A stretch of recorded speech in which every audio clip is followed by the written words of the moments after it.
Hey everyone, Gooey here.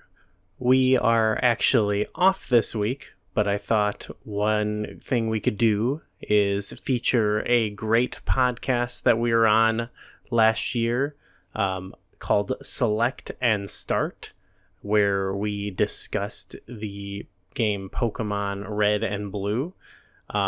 It's a really good show, and I think you will enjoy this episode. The host, Keifer, is an amazing host who does a lot of work and a lot of research in the show and has great guests. And of course, he himself has a lot of thoughtful explorations on all the games they cover and stuff like that. So, we thought you would really enjoy this. Obviously, it fits right along with our timeline. We're in 1998. I think Pokemon comes later, but whatever. I think you'll enjoy this regardless. So, if you like this, please go check out the show. And I highly recommend you go support Keifer and the show. Check out patreon.com/Keifer's Corner. Other than that, it's a long episode, so I'm just going to let you get right to it. I think you're really going to enjoy it. And thank you. We will see you next week. Bye. Hello there. Welcome to the exciting and wonderful world of podcasting. My name is Oak. People call me the Podcast Professor. Some people make podcasts as a hobby. Others use them for discourse. Myself, I study podcasting as a profession. It's very cool and normal. Anyway, this world is inhabited by creatures called Pokémon. They assist us in making podcasts possible. Today, you begin your journey, and the first step of that journey is picking out your very first Pokémon. Oh, I'm so stoked. What starter Pokémon do you have? I'm glad you asked. It's time to meet the creatures that will secure your future in podcasting. Come on out, Snowball. Snowball! Snowball's recording ability will ensure that your voice is heard. Snowball! Why does it sound like that? Well, it's a starter Pokémon. You're not going to have the highest quality right out of the gate. Yeah, but it sounds kind of rough. Look, son. Quality is something you have to work at. Whether that's audio quality or podcast quality. You're not going to be perfect right at the start. And this has to be something you really want to do. Start with the small risk before taking the big risk. Most podcasts don't even make it past the third episode. And besides, Snowball is a perfectly decent starter. He just needs a pop filter, and maybe some soundproofing, maybe lay down a few blankets, but look, we all have to start somewhere. Okay, well, what else do you have? Great question, with an exciting answer.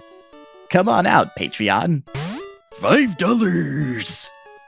Did he say $5? Yep, Patreon here is a little hustler.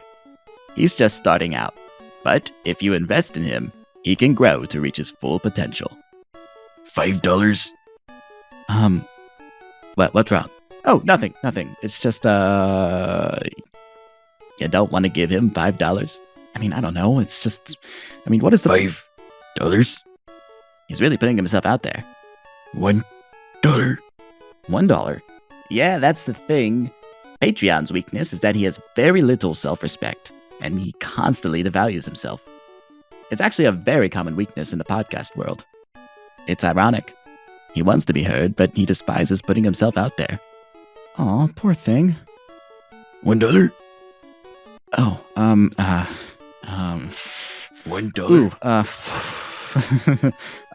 You're not even gonna give him $1?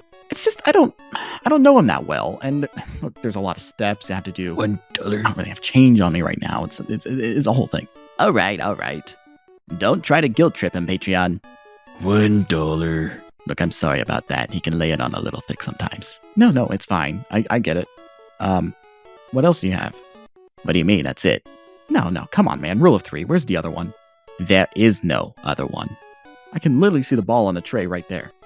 Oh, don't worry about that. What? Don't worry about that. What do you mean? Listen, what's your name? Smegma. Listen, kid.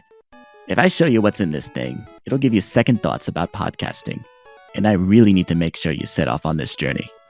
What do you mean? The Pokémon in this ball is so freakish and disgusting that it may put you off of podcasting forever. It must never be seen. No, I mean, why do you need me to go on this journey? Your mom's single, right? Yeah. And it's just you and her at home? Yeah.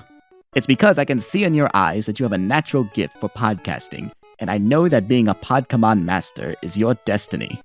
Then show me the third one. No, fuck you. If you don't, I'm gonna call my mom and she's gonna yell at you. That's what I'm hoping for. Whoa, Jesus. I'm not leaving here until you show me the third one. Where did you get a gun? Pal World. Oh yeah, I forgot about Pal World. Now you're gonna show me that third Pokémon. If I'm gonna be the very best, then I need to see the worst. Alright, fine. You may want to step back. Show yourself, editor.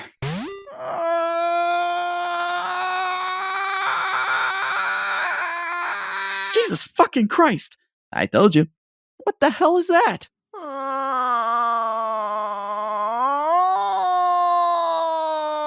Suffering. It's horrifying. Yeah, well, you weren't supposed to see it. Editor is the ugly side of podcasting. He bears the burden of other people's joy. Their silly bits, their lengthy tangents, their rambling. The weight of it all has reduced him to a puddle. Hey, he just tried to reach for my gun. Oh, I wouldn't worry about that. He'd only use it on himself. Editor, don't be such a baby. It's hard to be a host too, you know. I think he stopped moving. Oh shit. I think he's dead, Professor.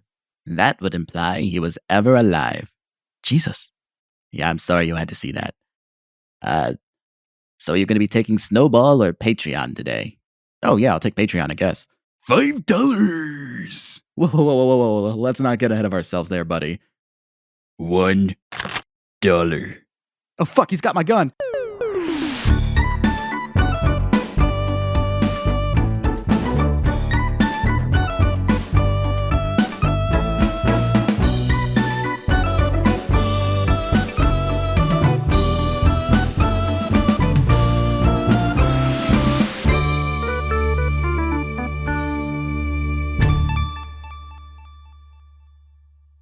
Hello, and welcome to Select and Start, the podcast about meaningful and memorable video games. I'm your host, Keifer, and every episode I bring on a guest who selects a game that made an impact on their life. Now, normally I bring on one guest, but today I have two incredible guests. They are the co-hosts of Flashback 64, the chronological Nintendo 64 podcast. It's Gooey and McKenna. How are y'all doing today? Good. Good. Thanks for having both of us on. Yeah, no. Plenty of room here, and it's an episode where we're talking about two games, so I feel like two guests is the best fit for that. Yeah, okay, I like that. Yeah. Now, which one of you is the red and which one of you is the blue? Well, I mean, I don't want to jump ahead, but I actually mainly played yellow when I was young. Yeah, that yellow was my first game. So, I don't know. I guess Let's Go don't really those don't really correspond to one. Actually, I don't know. Do they correspond to like the It's insane because they're like an enhanced remake of Yellow specifically, but there's two versions of them. So it's like, let's throw Eevee in there, but it's Pokemon Yellow again because Jesse and James are in it and all that stuff. It's weird. Yeah, I feel like we both. I don't know. I would have picked blue. I'll be red. I'll take red. Yeah. When I was little, I always wanted to be the red Power Ranger. Okay. You know, when we were playing Power Rangers, I just always picked blue stuff. Yeah, usually you're a blue for sure. All right. So Gooey's red, McKenna's blue. Yep. And let's get to know you both. What do y'all do, and what do y'all like? Well, together we have a Nintendo 64 podcast. Yes. Called Flashback 64. That's what we mainly do now. Yeah. That's like our main thing, but we're also big Zelda fans. Yeah, that's how we met is through Zelda.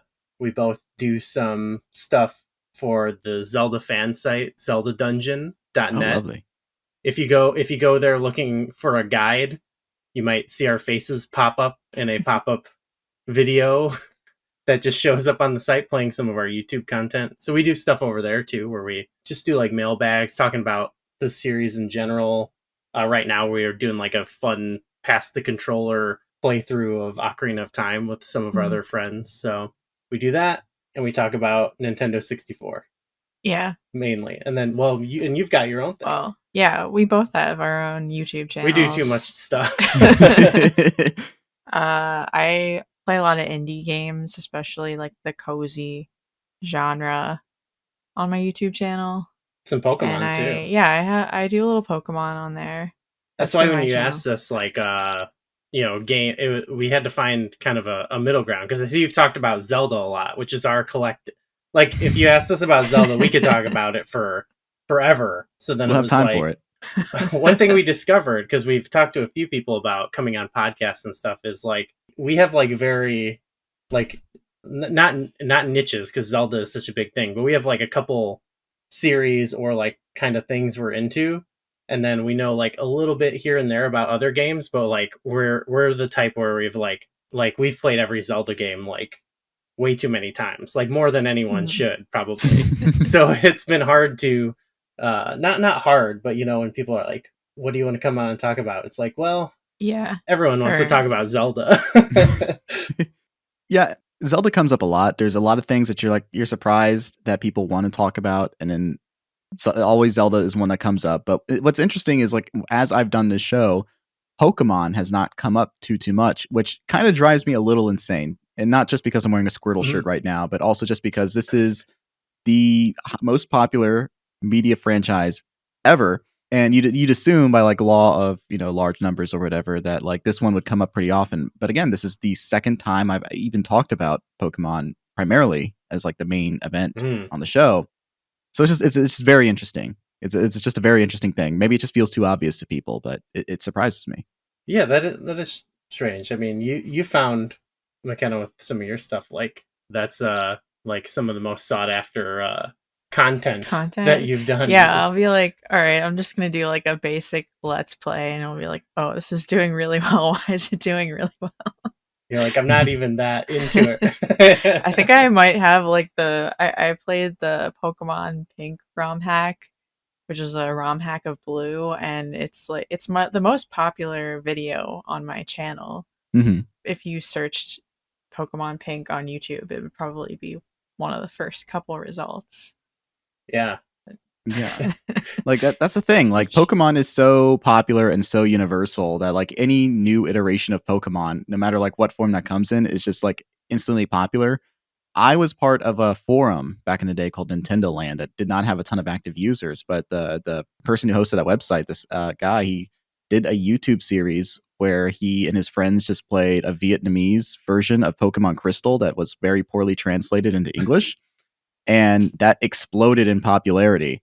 And that like brought people over to like the website. It just like also just made him like pretty popular on YouTube, because people just like wanted to follow this series and see like what goofy translations would come out of this version of Crystal. So yeah, no, if you have anything with Pokemon that feels even like remotely new to people, people will flock to it like seagulls. It's nuts. Yeah.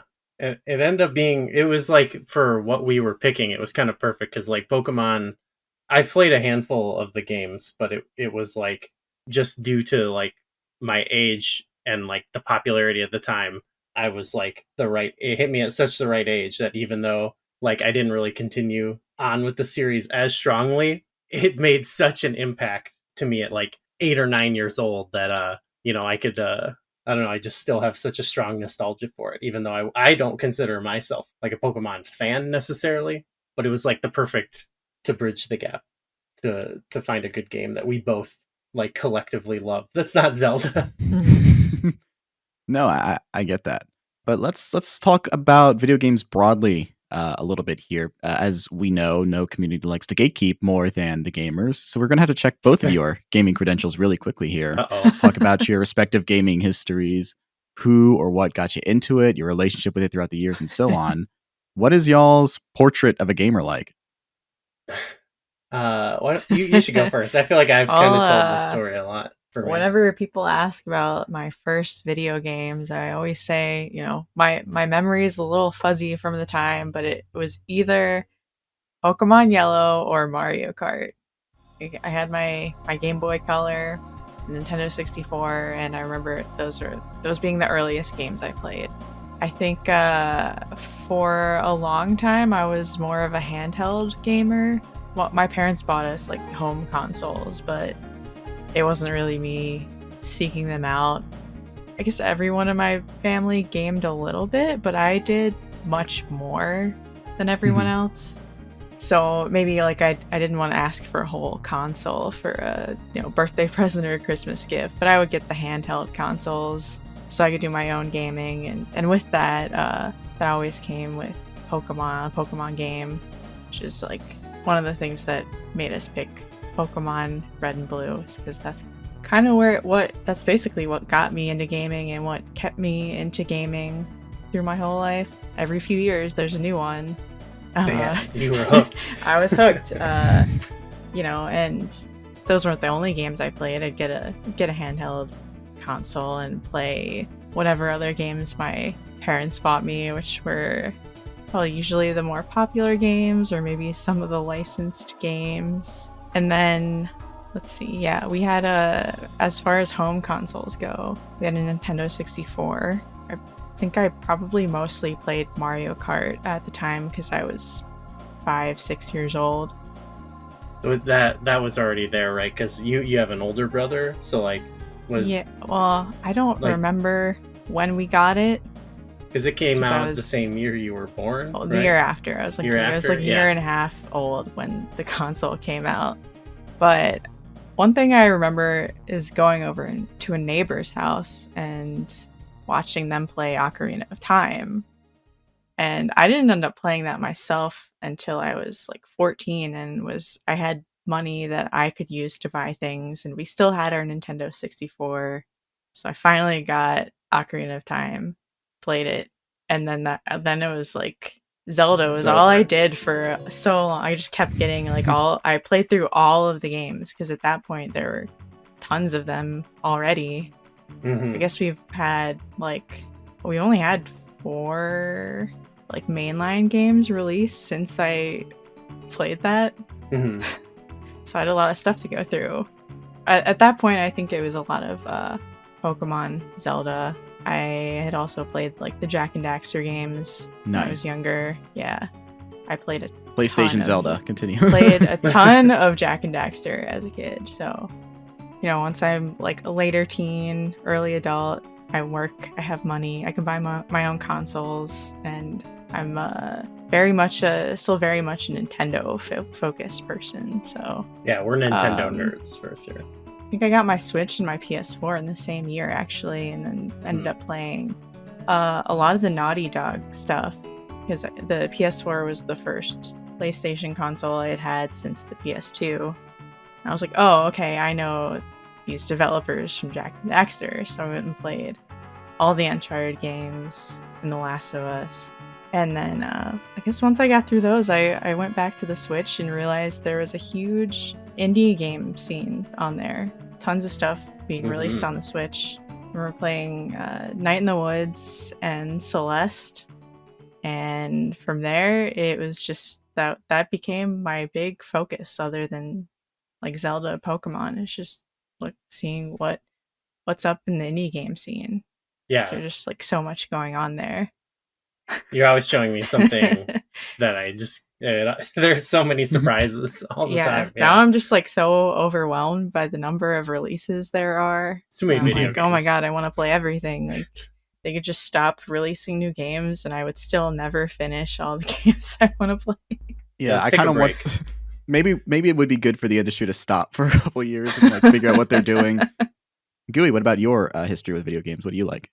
Definitely Zelda, for sure. So I started like as long as I can remember. I haven't figured out where this came from. I was asked that I said I would figure it out, but my grandpa was big into The Legend of Zelda, like basically since I was born. I was born in 90. So right after that, A Link to the Past came out, and just as long as I can remember, he was playing The Legend of Zelda. He was playing A Link to the Past, and I'd go over to his house, and he'd have both the NES and the SNES there, and I'd play them, and I was so young, and I would have no idea what to do, but that was fun. And then I eventually got an NES for myself. My aunt actually got one in a lot of games, because this was the early 90s, the SNES was already out.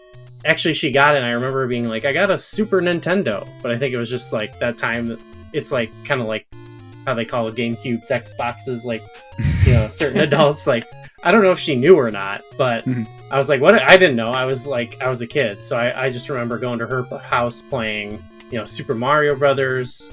So like random Fester's Quest. Like I had like McDonald's game, Beetlejuice game, Duck Hunt, you know, just we had a huge lot of games. So there was actually, we had a decent amount of good games, but eventually I got to keep that. I think she was probably like, you like this and play this more than me. Gave it to me. And my grandpa ended up getting me Legend of Zelda, I recall. From there, I just had that for the longest time. I never had a Super Nintendo. Knew some kids who did, but was always kind of jealous. Genesis was like a myth to me. I think when I was a kid, I played like Shaq Fu one time. And I was like, oh, this seems cool. But I just had that NES up until the Nintendo 64. That's why we kind of chose that to do the podcast on, and a couple other reasons. But we started the N64 podcast because it was kind of like a good starting point. We were kind of doing it to sort of do what we're doing now and kind of track our development through life along with the time period. Mm-hmm. And that was like a good like starting point for me, because that was like the first console I really got. I was still pretty young, but I didn't purchase it. But one of the first ones that I kind of like grew up in more real time. You know, the NES was kind of old by the time I had it. So that was a big one for me, playing the big tentpole games, Zelda, Mario, stuff like that. That was the same time period of playing Pokemon on the Game Boy. I had a Game Boy and then a Game Boy Color. But then after that, that's where I feel like we diverge a little bit, because I sort of stopped playing handheld games as much. I don't know what it was. Like, I would occasionally borrow them from my younger brother. I feel like he more occupied that lane, but I would often play stuff late in terms of that. So, but from there, I pretty much stayed consistent with Nintendo. I did get a PS2 for a while after playing Vice City at a friend's house when I was young, because it just blew my mind, you know? But that's really just like a blip. I mean, I picked up, I had a 360, did a little bit there, PS4, but I mainly consistently stuck with Nintendo because like they had me with Zelda. That's a priority over anything. Like, there's so many games, stuff's so expensive, and it's like, I don't often want to get a console unless I know for sure I'm like gonna be playing a game imminently on it. Yeah. And so Nintendo is always, you know, they kind of just got me because I always want to play The Legend of Zelda. You didn't stand a chance. I mean, my grandfather was a Zelda guy, and god damn it, I'm gonna die a Zelda guy. Mm-hmm. It's generational. No choice. Yeah, it's a weird thing, because when I was really young, I did a lot of gaming on our home PC, like SimCity 2000, Age of Empires 2, Civilization are all big games for me. But I can, like, it's another thing where it's like only blips outside of the Nintendo thing, where like I wouldn't feel comfortable like trying to say I'm like a huge fan of like, I can't talk about like the nuts and bolts of those games. They were always just like cool. Like, I don't really understand how any of those games really work. I just loved playing them, and you know, I don't know if I was any good, but I don't know. There's something about that sort of management sim type of game that really captured my imagination. But I don't like to do a lot of sitting at the computer gaming. I'm always about sitting on the couch with the controller especially now. Oh yeah, we have the same brainworms. Yeah. It's like, I want to play them so bad, but I'm always like, when I'm at my computer, I always feel like I'm doing work. I don't know what it is, you know? Yeah, no, I mean, like, it's the psychological association. I don't like that my computer's so close to my bed, even just because it's so close to where I do work. So like, I try not to game too much on a computer for the same reason. It's like, this is the workstation. This is where I toil away in the minds of Adobe Audition. Yeah, exactly. I'm like, I want to get away from this as soon as I can. Yeah. Sometimes watching a YouTube video just feels like work when I'm on the computer. I can't describe it. No, I get you. I could watch a YouTube video on the couch. You kidding me? I'm couch pilled. I'm couch maxing. I don't know what. Yeah, that's real. That's real. Give me a computer for the couch, a laptop. One could say. Like that. Yeah, some deck where I could play Steam. Even I do like going on your laptop. Yeah. That's like one of my favorite parts of the month is when we finished recording an episode. We do our Flashback 64 podcast, and I look up all the things of what were going on at the time, and I type them up in our little Google Doc while watching TV or whatever. And one of my favorite parts of the month is we record our episode, and I'm like, all right, time to start firing up the next episode. McKenna, can I borrow your laptop? And then I just go to town on your laptop watching TV. Oh, it's great. Yeah. Nice. No, yeah, y'all gave each other a look when I said the laptop thing. It's like, oh, I hit lore here. Great. Let's talk about your podcast now, Flashback 64. Yeah. I think it's a brilliant idea doing a chronological podcast about the Nintendo 64. It's a fascinating system from a transitional era in the video game industry. You talked about it through like the lens of like your personal history with the console and how it was like present as like the primary console of your childhood. Mm-hmm. What else inspired you to do a Nintendo 64 specific podcast? Well, I'll tell the more sad story first, and then we'll move on from there. But a big part of my gaming history is when I first moved out on my own. I moved from a really small town to living in Chicago, and it was that was quite a shock. But one thing that really helped me at the time was meeting a lot of new people who helped me feel welcome and good. So like I made a lot of good friends when I first moved, and a couple different places I lived. One thing we bonded over was games. So the first place I remember living, like we had a projector, and we would often project games and play in multiplayer. We would just put in games with sound tests like Wave Race 64. And we would just listen to the music, just go through the sound test and jam out. Eventually, I lived with some other people, and one of them, well, a lot of them were some of my best friends, but one of them, my friend Kelsey, she had all this, she collected a bunch of games and stuff, but she didn't play as much, and so she would often be like, hey, you want to come over and play some games, and I don't know, I'll bake some stuff or whatever, and we'll have some drinks, and we'll chill, just come watch Goo play games, I guess. So I would often do that, and it was, that was like, I guess I was an adult at that point, but it was like, that's what I think of like my early adulthood was hanging out with these other nerds, drinking, playing random games. But it's like 4 years ago now. She passed away, and it was obviously, it was horrible, but me and one of it was her partner at the time. We lived together, but not at that point, but one of my other old roommates, me and her were talking to her sister, and she was kind of a hoarder, actually. Kelsey was, and she was like, if you want to go through her apartment and see if there's anything that has sentimental value to you, she would probably want you to have it. As sad as it was kind of a fun experience in a weird way, just because we got to kind of go and look over all her, like, some of the stuff she collected, and like just imagine her, like, why she bought this, because it was like she had like the Akira jacket is always something I think of, just like insane collectibles. But it was kind of, I don't know, we were kind of reminiscing because we hadn't lived together at that point in like, I don't know, almost 10 years. Maybe not that long, but it was quite a while. It was, I don't know, it was a good way. Like we kind of bonded a little bit because we hadn't hung out or talked in a while. Not for any reason. We just kind of moved different places, Mm-hmm.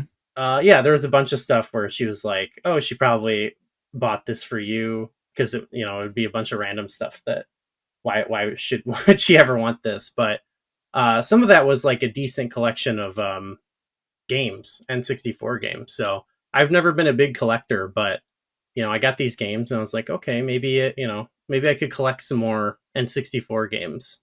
I remember the first thing I checked, I tell this story a lot, so I'm sorry. But the first thing I checked was she had an Ocarina of Time cartridge, and I put it in, and there was a goo save file that was completed. It was just, I don't know, it was cool. It was like unearthing parts of our history together. And so I don't know, that was just kind of what got me going, because not only it makes me think of my childhood, but it also makes me think of like a decade later when I was in my 20s. I don't know. That was one of, it wasn't like it wasn't until like 3 years later we started the podcast. It wasn't like, oh, I got all this stuff, let's start a podcast. But like, it's really we have a couple like old retro consoles and things like that, but that's kind of like the main thing that I have. And actually now we have to check them, but a year and a half ago, my grandpa, who I mentioned, also passed away, and my dad fought with my uncles to get a bunch of retro console stuff he had. But for some reason, I have it up above me. That's why I'm looking up. For some reason, he had like 3 Nintendo 64s. Uh-huh. I don't know if they work. I still have to figure that out. But these are artifacts of like people from my life and stuff like that. So I don't know. He wanted a Nintendo 192. You don't know what his reasons were. yeah, he's crunching the numbers. Yeah. Triples makes it safe. Now, triples is best. Yeah. You look up like what was like the hardware like change from this generation to this generation. It's just like, we just want to take 2 GameCubes together and call it. Yeah, that's what he was trying to do. he's gonna get at the soldering equipment and stuff. But that's not really what started the podcast, but that was like kind of where I was like, oh, when I eventually have space, which is where we live now, I was like, oh, I kind of want to have a setup, like a retro gaming or N64 setup, so we could kind of jump into it. But I don't know, is there a reason we started the podcast specifically? I think we wanted some kind of project to do together. Yeah. I think that maybe this was an idea you had kind of floating around in your head, but we were, long distance for a couple years. So I guess this started, we were less than a year. Yeah, it was less than a year after I moved out here. We started living together, yeah. Yeah. Yeah, I don't remember what exactly. I think it just seemed like you talked about, or we were sort of talking about, it just made sense for both of us, like what was kind of like a good origin point for the both of us. Yeah. Yeah. I mean, it sounds like it's a very intimate history, not only like with one another, but also like this recurring presence, this like nurturing presence that's always appeared through life, not just through one another, but also through like people who you consider to be your loved ones. So I do think that that's a very touching point from which you can sort of talk about the history of something and try to understand this item, this thing that meant so much to the people in your lives. It feels like you're connecting to something and it's connecting with you in reciprocation. That's like sort of because we hit up on different things in the show. We try to do a little bit of talking about history, but it's not like really like a history show. It's not really a review either. We're sort of reviewing the games, but we want to have elements of that. But I think the main thing is trying to get people's personal history with the games, or at least in some cases we're playing them for the first time. But we're overall trying to connect. We bring a lot of guests on and stuff too who have more of a history. So I feel like that's the main thing we're trying to hit upon, is the personal history of not just the games, but also that's why I try to tell, like, just have some little bits of like what was happening at that time period, just because, I don't know, for us it's interesting because it's like it's some of my earliest memories, and then for you, like, it's like right around when you were born, so it's stuff that like we're gonna be kind of like thinking about, I guess, that period of our lives where we were like literally growing up. Yeah, at some point I will start having memories about the things or historical things we talk about. Yeah, mine at the current, I was still pretty young. I don't know, but most of mine are like remembering the vague thing happening, but not really like having emotional reaction to it. Just being like, I don't understand what the grown-ups are talking about. Who's O.J. Simpson? Yeah. It's like one of those things, like you knew of Michael Jordan at the time, but like now removed from it almost 30 years ago, it's like, oh, Michael Jordan, 97 Bulls, Alanis Morissette, that kind of stuff. As someone who's listened to your Absolutely. show, like, you know, I the recurring figures that keep coming up when you're talking about like, oh, this is still on the top of the charts. This is still there, still hanging out. I'll never forget the Macarena. That's for sure. Yeah. You forgot it and it came back. But yeah, no, like even beyond like the personal connection and the historical value of it, I just think that the Nintendo 64 is this fascinating console to me. It's a console with just like 388 games published for it. Even the Sega Saturn, a console we consider a failure, especially here in the West, had like over 1,000 games published for it. There were thousands of games published for the PlayStation, which had outsold the Nintendo 64 at a rate of like 3-1. So it's like this interesting point where not only is Nintendo kind of not in the victorious position, but they are having this sort of stubborn battle where they're like actually not the winners. And it's a lot of like their own stubbornness that kind of undoes themselves, but also lends like credence to like this weird historical artifact of what the Nintendo 64 is. This using a losing hardware format, using a controller not meant for human hands, and yet we love this thing. We love it, don't we, folks? Yeah. Oh, yeah. I mean, one thing we try to do, we're Nintendo fans, right? But I think we're trying to be realistic about it, right? Like we realize that it wasn't the winner of that time period. Yeah. You know, we've said the console wars are back on our show, but we respect the PlayStation. I don't know. What do you make of the quirks of the N64? I mean, some games do not, control as well as the other ones. You know, Yeah. they're winners, but they're also losers. But I feel like we still give the losers like a fair perspective. So someone left the comment of like a review or something, a comment that was like, "Oh, I like that you're like positive about a lot of stuff, but I also don't want to do that. Just be like, we like everything." I'm just trying to think more of like, that's why I don't want to be like a review thing, because it's weird to do like, I don't know. I'm not trying to evaluate it from like a should you buy this perspective. I'm more just trying to like, if we're playing a game we've never played before, it's like we're just trying to honestly react to how we felt about it in the year 2024.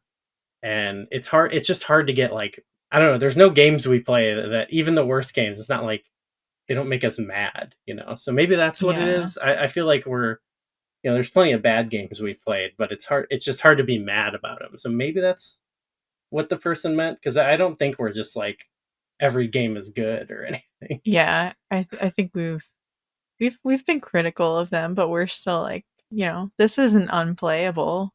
Yeah, or there's something charming about a lot of them. I don't know. We haven't played anything like that's like truly offended us necessarily. Yeah, I keep hearing that those games are coming. It's interesting, right? Because this is like Nintendo's like, oh no, our firm grip is actually the correct grip to have. We need to like have severe oversight over other people's like things that because they're going to put them on our console. Whereas PlayStation is like, oh, you want to? Fuck it, put it on, release it, ship it, go for it. They're discs. It's cheap as hell to publish. Go for it. Yeah, why not? And that's a big reason why like the third party people kind of went over to PlayStation and sort of did whatever. And there are obviously a lot of huge, massive classics of the PlayStation. I'm not dismissing the PlayStation and their like very relaxed attitude. At the end of the day, you could argue it was the winning approach. Oh yeah. But Nintendo, like sort of like having like this prideful sort of thing. It's like, well, they only had 388 games published for the system, but their lows are not nearly as low as like the thousands of games published on the PlayStation that are like, one, who even knows about this game besides like a handful of people? Two, like, what the hell is this?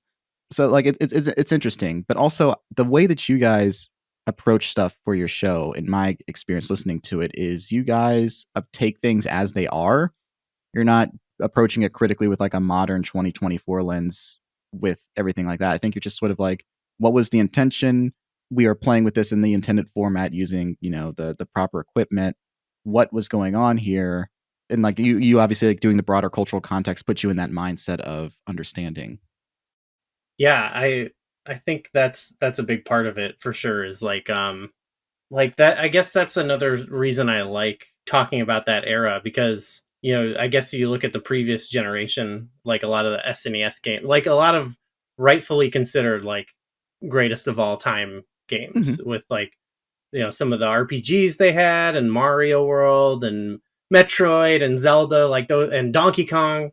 To this day, there's still games of that sort of variety that are launching themselves up to like the GOAT status or whatever. If they released a lot of them now, they would still be considered by the mainstream like really good. Like they would hold up, if that's the terminology, I guess. But what's interesting about this era of the early 3D gaming is there hasn't been sort of the established, like, this is the way to do things. So we're finding with every game, like, someone trying to tackle the 3D in a different way. Yeah, it's not like, now you'll start a game and you'll most of the time already know how most of the controls work. You'll at least know how to move your character and how to move the camera. But what us playing, it's like, okay, how do we do this in this game? Because there's not a standard, we're kind of seeing in real time how they're working out the quirks of 3D. That's why you won't hear us saying stuff like, oh, this did or didn't age well, because we're comparing it to things that are of the time and how they're progressing. With certain games, you can almost, for the genre it's in or whatever, like the different controls do give them like more distinct feelings, I think, between games compared to now. It's a little bit more homogenized. Like some of them, it's like a fail, like there's some failed especially some of the 3D fighting games we've played that are trying to implement 3D. There's a lot of failures, but I don't know, in some, just comparing the first person games, for example, we've played between Turok and Doom and GoldenEye, Hexen, I guess, to some extent, like there's almost a joy in like uncovering, like, what's the control scheme here? How do they want this to function? Does it work or not? Like, so even when it doesn't fully work, it's too fun to be like too negative about it. It's just interesting. I don't know. It gives me delight. What does a D-pad even do this game? Is the D-pad even an option in this game? Things of that nature. We look up for some reason on the D-pad. Okay. Yeah. It's fun to say that I played Turok left-handed because that control scheme made more sense to me. There's so many random weird things we discover, like unique control schemes that you would never see. Even in racing games we're playing, there's something I would have never thought of, My favorite is GoldenEye dual-wielding two Nintendo 64 controllers. Yes! That is such an insane and brilliant solution that also sort of undoes itself because it's a 4-player experience in the multiplayer part. Yeah. It doesn't work for that so much, but it seems like you are very happy. You're having this very healthy, introspective relationship that isn't just rooted in nostalgia for the thing, but again, rooted in a sense of coming to an understanding and appreciation beyond nostalgia, which is why I value your guys' podcast so much.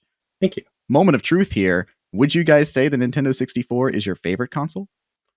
You definitely are not, right? No. Because one thing... No offense. It's only your life. Well, just in general, too, with our show, you're not as, like, nostalgic about that whole console as a whole, right? Like, you only really played a couple games. Right. Mario Kart, Mario Party. I remember playing some of the other games, but I was like 5 and struggled through them like 1080. I remember being like, oh, this is so cool, but I could not play it. And then for me, like, there are a handful of non-Nintendo games I played, but I'm like a lot of people that when we talk to about the consoles, like it's pretty much all the big first-party games were what we were there for. It might be close for me, but as we're going through, like, I haven't even played a lot of the games we've talked about so far. But I don't know, what's your favorite?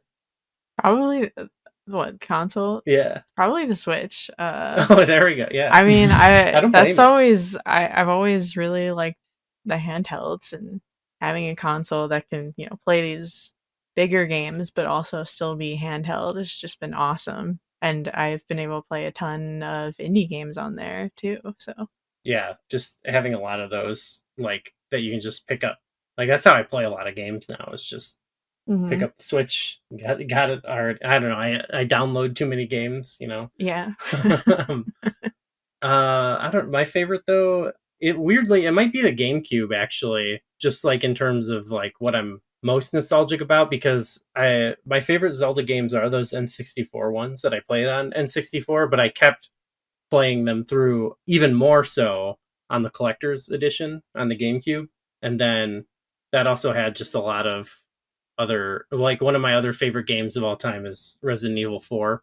Nice. And that I think was originally GameCube. Yeah, it was originally for the GameCube before getting ported elsewhere because again, the GameCube wasn't as huge.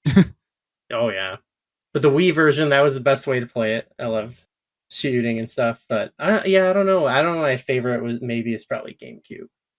It's interesting because like those are probably among the two most common ones I get. Switch overwhelmingly so, but like GameCube is up there because we talk. It's an era that comes up a lot with I've had the Wind Waker episode. I've had the Metroid Prime episode. There's a strong the Sonic Adventure 2 episode. There's a strong affection for this era. And it's kind of one of those things where it's like people who are into the GameCube ecosystem, pointing at myself, were into the GameCube ecosystem. Like there's a reason why like Paper Mario: The Thousand Year Door getting a port is like this huge thing right now. It's because like there's there's the fervor around this era of game. And yes, I would probably sell a body part if I could like play Wind Waker on my TV again. That'd be awesome. But oh yeah. Yeah. It didn't quite win back stuff that the N64 lost, but I feel like you can think of more, like I guess Resident Evil, for example. I mean, they had RE2 on N64, but like I remember that was big. Like you could get a lot of the Resident Evil games on GameCube. I just remember there being slightly better selection on GameCube. But they didn't have win back on GameCube, and that's why they didn't win back. Yeah. Bada bing. Oh. All right. That's a win back reference for the 6 of you who played win back. Yeah, for all the big win back heads out there. You know, it's Metal Gear Solid on a Nintendo 64. Is it as good? Who's to say? The controller was weird on that console. We have yet to experience that one. I can't wait for you to talk about win back. I want to talk to you guys about your personal relationship with Pokemon before we get into the game proper. This is, like I said, the second time I've covered Pokemon on the show, and this still feels like a franchise that requires a little bit of context going in because it is enormous, and it's just important for me to get that stuff out of the way so we can just get into the personal of it. It's a game that became an immediate phenomenon as soon as it was like shipped out to international territories because it provided multiple satisfying gameplay loops in an extremely simple package. Pokemon, an abbreviation of Pocket Monsters, began as a series of portable video games on the original Game Boy. The original subtitle for the series, Gotta Catch Them All, encouraged you to collect as many of the titular Pokemon as possible. You would also train the Pokemon you captured in battles to make them stronger, with most of them capable of evolving into bigger, stronger Pokemon. They traditionally evolve by leveling up via battle, though some evolve under special conditions, such as being given stones. You can carry up to 6 Pokemon at a time with you, and your character traditionally progresses through the games by battling 8 gym leaders, who are scattered throughout the region and give you badges to mark your progress on your journey. Collecting all 8 badges enables you to take on the ultimate challenge, the Elite Four, and defeating the Elite Four makes you the Pokemon champion and marks your status as the best Pokemon trainer in all the land. But, and I've said this before, the brilliant feature that turned Pokemon into a global phenomenon was the social part. Multiple versions of the game are released concurrently, which is why this episode is labeled Pokémon Red and Blue, with Pokemon exclusive to each version, meaning if you want to catch them all, you should connect with people who got other versions of the game. Originally, this was done via a Game Boy peripheral called the Link Cable that connected 2 devices together so you could trade Pokemon and battle one another. In fact, some Pokemon can only be evolved via trading. It was a brilliant strategy, and without that social component, I doubt the franchise would be even remotely as successful. Pokemon's the 3rd best-selling video game franchise of all time, only outsold by Mario and Tetris, selling approximately 480 million units across all games, not even counting the 1 billion plus downloads for mobile games like Pokemon Go, Pokemon Unite, Pokemon Masters EX, and so on. And as mentioned earlier, highest grossing media franchise of all time. The anime series is the most popular adaptation of a video game ever, having now run for nearly 1,300 episodes. Jesus Christ. And the Pokemon trading card game is the most successful trading card game series. There's numerous animated films, and the live-action Detective Pikachu film still stands as the 2nd highest grossing video game adaptation after the Super Mario Bros. Movie. That's Pokemon. But this isn't about Pokemon as a brand. It's about Pokemon as a vessel through which we enjoy and connect with one another. So what is y'all's relationship with Pokemon as an IP in general? Are you just game people? What was your engagement with it growing up, and what's your level of engagement with it now? Pokemon Yellow was my first game. Since it was a handheld, I could take it outside and play with the neighbors across the street. I remember doing this less so with Pokemon Yellow and more with Ruby Sapphire, which came out. I was maybe 8 or 9 years old when that came out, and I had a neighbor who was the same age as me, and they would just take the handheld outside and we'd play, we'd do some trading stuff. I think I played Pokemon Ruby so many times. Most of the games I played through like once, but that one in particular, That's your and favorite, right? probably yeah, as well as Yellow too. Just played tons and tons of times. Just start them over and over again. I've played at least one from each of the generations. Started with Yellow and then had less experience with Gen 2 until Heart Gold Soul Silver came out. I remember playing my cousin's copy of Crystal for a little bit, but I didn't have it long enough to play through the whole thing. But I was always getting the games as they came out, except for Yellow, which I was too young to get it when it first came out. Yeah, it's just been like a series that has stuck with me throughout my whole life. It feels like it's kind of advancing along with me, seeing it go from just this little 2D, basic sprites, smaller scale to now what it is now, which is just, for better or worse, like a big sprawling open world. Multiple storylines, tons of mechanics. You every game that comes out is like a big event. Yeah, for you, it's like I gotta get it the day it comes out. Mhm. Not doing anything else on that day. It's just we're playing Pokemon. Probably decide on my starter before I even get the game. Yeah. It's a Mhm. very important decision, though, to be Yeah. fair. It's always fun to get a new game and see all the new Pokemon, decide who I want on my team, because it's a very personal thing. Like you get 100, 200 to 200 new Pokemon every generation, but you just have a small set of them that you're going on this journey with and training up. And Yeah. Like, I've kind of played a couple of them here and there as they come out, but really it was the first gen that, I mean, I'm sure I'm like a lot of people where we played that and then, like whatever, it kept going and it just we didn't stick with it. But that time period specifically, it was like pretty much anything Pokemon I was into, because I think they came out when I was like 8 or 9. So I, even before because I got Yellow, which I think came out a year later, and even before that, it was just like that's what everyone did. The cards were there. I don't think we even knew how to play the game, even though it's very simple. People were just, No one did. look at these cool cards I got. So I think I even remember before getting Yellow, just a friend. I had a Game Boy and then a Game Boy Color.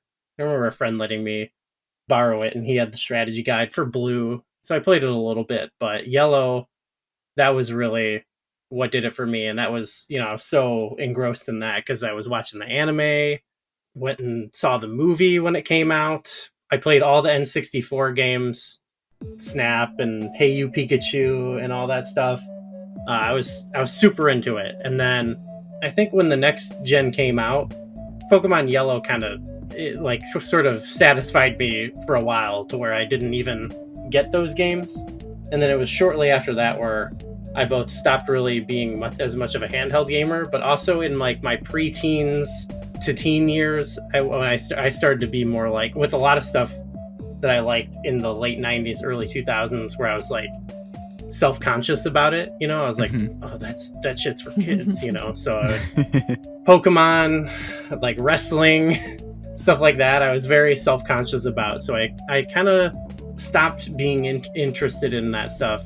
Occasionally over the years, one of the game, like I've played a handful of them, and every time I pick them up, they kind of satisfy that core loop that I remember of Red, Blue, and Yellow. And a lot of times I play them and I'm like, oh, that was Pokemon. I got to have my little guys, pick my favorite little guys. But I often find when I finish them now, like, okay, that was good, I'm done. Like I find like now they have more post game and things like that, and I think it's just because I didn't stick with the series as much, and I don't have that sense of wonder anymore. But when I beat kind of the main storyline, become champion or whatever it is in the games, I'm sort of just like I'm done. I don't get as engrossed in it as a lot of other people. I don't know. It's just not. Pokemon, it hasn't stuck with me as strongly, but at that time period, it was like everything, and I realized that is just because I was 8, 9, 10 years old. It had me. It had the grip on me. Yeah. No, yeah. No, I mean it's manufactured to just like appeal to like that brain. I don't think I talked about this when I did the Pokemon Emerald episode, but there was a chokehold that Pokemon had on my house. My brothers were 8 and 9 years older than me. I was born in 96. They were born in 87 and 88. So I was sort of born into like this. I was 2 years old when Pokemon came to America, and I just remember it always being around. We had the VHS of the first movie. We'd watch the anime all the time. All the games were in the house. My brothers had the Game Boys and the Game Boy Colors. So I was just immersed in this stuff. Apparently, there was a brief period of time where Pokemon was banned in our household because we had an evangelical mother who initially heard that this was trafficking in satanic messages. Oh, yeah. And then she watched an episode and is like, oh, this is normal. This is just normal kid stuff. Okay, carry on. And then like double down, all in. It's going to be a religion now, Mom. My cousins couldn't play Pokemon. They couldn't play Pokemon or watch Harry Potter. Yeah. But they also got to watch, like, because they're like super Catholic, but they got to watch a bunch of like violent movies that I didn't get to watch. And maybe it's because they like now you hear about like, oh, the satire, people don't get the satire, but they got to watch Starship Troopers. And they were like 7 years old and they got to watch Starship Troopers. And I was always so jealous. But then I could play Pokemon and watch Harry Potter for some reason. It's fine to watch Face Off. Nicolas Cage is dressed as a priest. It's fine. Don't worry about it. It's fine. Yeah, no, I mean, it's just funny. I mean, I guess the Harry Potter thing aged well in the general arc of history in terms of having that banned. But no, Pokemon's normal. It's everywhere. It was just a very funny thing that happened. And I'm sure there's parents who are still afraid of Pikachu to this day, which is just funny because horrifying. He's everywhere. What are y'all's favorite Pokemon? Do y'all have a favorite Pokemon? Favorite Pokemon? I always say two of them, but I say Ponyta and Eevee. Love it. Because I was a horse girl growing up, and I don't know, Eevee has just always been. I've always thought it was cool, all the evolutions it had, and even it's in just its like normal form, it's so cute. Like that could be like your pet. Yeah. Yeah, Eevee was like that one where it was like that was one of the planned intended mascot Pokemon before they settled on Pikachu, and you can totally see why. I mean, they finally got it with Let's Go Eevee. Yeah. They got there. What about you, Gooey? What's your favorite? I think now, what I tend to find now is that like in any game I play, when I got my team that I'm building, I always tend to gravitate towards like the big dudes, like any like the Nidokings and I like Arcanine. Like we were watching a little bit of that one anime, and the Giovanni, like he had all these big hulking ground type Pokemons, and I'm like, yeah, the big hosses, I don't know what Rhydon it is. Rhydon, yeah. I like the big boys. Nidoking was my favorite as a kid. My brothers had like the complete Gen 1 set of Pokemon cards, and I just admired that Nidoking. Like that was a great Pokemon. Oh yeah. Nowadays I'd say Ampharos is my favorite. Also a huge fan of Umbreon, but Pokemon's great. I see a case for basically every Pokemon being somebody's favorite. I remember the creator saying, like, is there a Pokemon that you feel like it's forgotten? Maybe it was Sugimori or somebody, but he's like, I don't know. I feel like people don't fuck with Tangela as much as I do. The sprite for Tangela in the original games is so awesome. It's so. I think I'm so like like biased, like Gen 1 build or whatever, that like I totally have the thing where I see it's that the hello human resources meme, but for like anything past first gen, where I'm like, I look at, the weirdest Pokemon from Gen 1, and I'm like, classic, perfect, or whatever. Then I see, the ice cream one or whatever, and I'm like, yeah, that's the one everyone picks. And I'm like, or the trash. No, but there have been some later ones that have grown on me. Like, I realize that's another case of I'm just purely biased about my childhood for sure. Mm-hmm. All 150 are classic to me though from that period. Yeah, perfect. If you want to look at like these things objectively, there's plenty of like designs that are equally, if not more so, like better designs than that original 151. Like there's some like I'd beat that Pokemon to death with hammer stuff in season 1. What the fuck is Bellsprout? I'm so scared. True. But at the same time, like Bellsprout is perfect, and I don't want to beat him to death with a hammer, actually. So I have just a strong affection, obviously, as somebody who grew up with this stuff, has fondness for like those first few seasons of Pokemon. We had a VHS of like 3 episodes as a kid, and one of them was the Ponyta racing episode where it evolves into Rapidash when he's like coming up onto the finish line. I'm like, so that is Pokemon to me. Is that stuff? The anime was huge. Like, did you watch a lot of the anime? No. Okay. I remember watching the first 2 movies like fairly often enough. I think I saw one of maybe 2000 in theaters. I don't remember what year it was, but it's like a cozy nostalgic memory of it being Thanksgiving, and they whatever channel it was airing a Pokemon marathon, and I just remember being home for Thanksgiving, watching Pokemon all day. It's funny that you say Thanksgiving, because I always think of Pokemon as coming out, like releasing around Thanksgiving. So I would always be playing the games while we had our Thanksgiving, break happening. Yeah. And look, Pikachu's in the Macy's Thanksgiving Day Parade every year. Yeah. We love him for it. They own that. That's his day. That's Pikachu's day. Love to see him. Yeah. Yeah. I think that. One thing I want to ask you, McKenna, because you're pretty hard in the paint for this Pokemon stuff. What is your attitude towards the spin-off games? I'm a big mystery dungeon guy myself, but I want to know what your attitudes about the spin-offs are. I haven't really done much with the spin-offs. I think Pokemon Conquest is the one that I really played the most. I really got into that one too. I don't know what it was about it, because I hadn't played any games like that before. I'd probably be more interested in getting into them now. I think it was more, maybe I was less aware of them when they came out. Yeah, I've mostly done the mainline stuff. Conquest, you said? Is that the one that's like the tactics one? Yeah. I refuse to play that game because I only play historically accurate games with regards to Japanese history, and Oda Nobunaga did not have a Black Rayquaza, so I refuse to play that game because Japanese history is important and honorable. Yeah, please.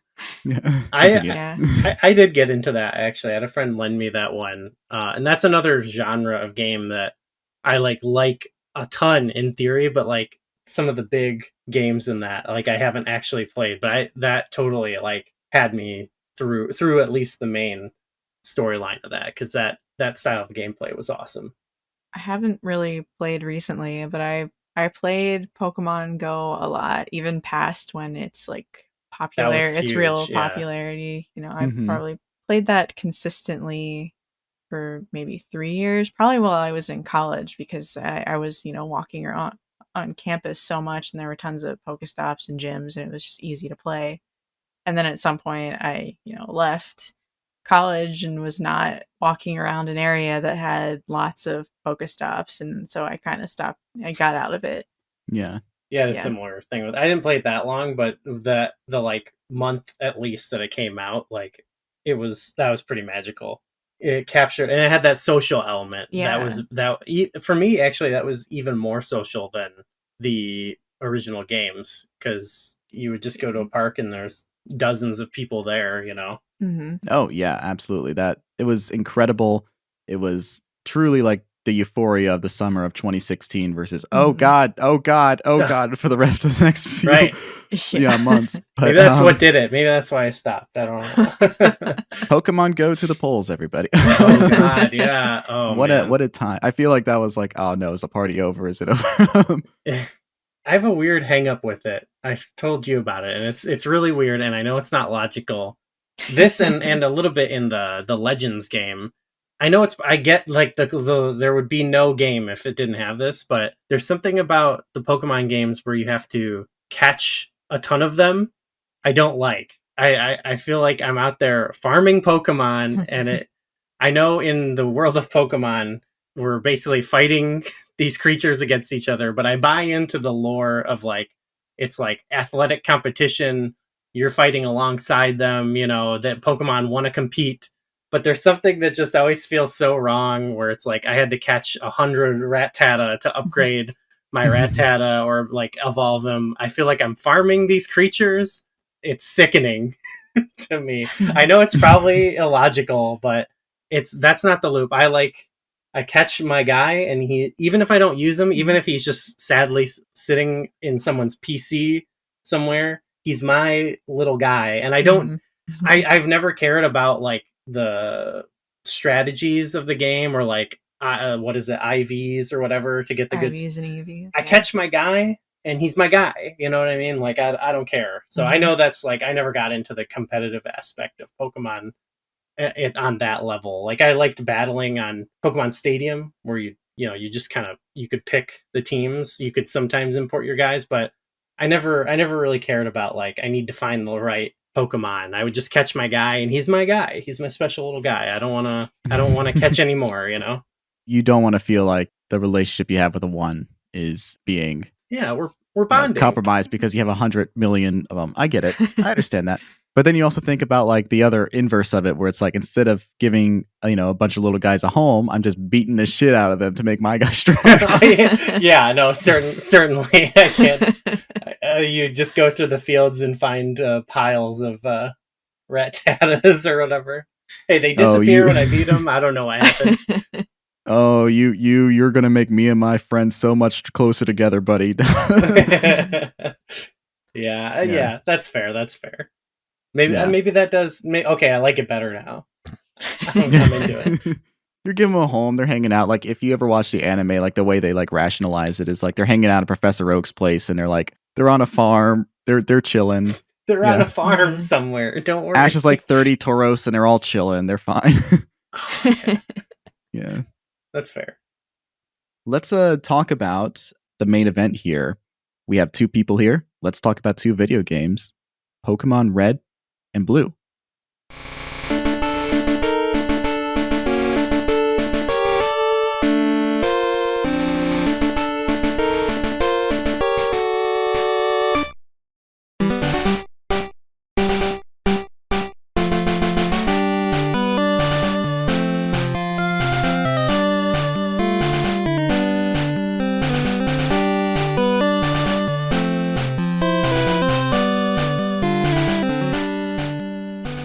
Pokemon Red and Blue are the first entries in the Pokemon franchise. These are the games that started it all, and would propel them to becoming the highest-grossing media franchise of all time. The games were developed by Game Freak and published by Nintendo. Though primitive by today's standards, this was one of the most ambitious titles on the Game Boy in both scope and scale. The game was designed by and directed by Satoshi Tajiri, who was inspired by his childhood memories of collecting insects as a child. Satoshi noticed as his town became more urban, people spent more time inside, and he wanted to create a game that represented the feelings he got from collecting insects as a kid. The concept evolved into collecting creatures, naming them, and controlling them.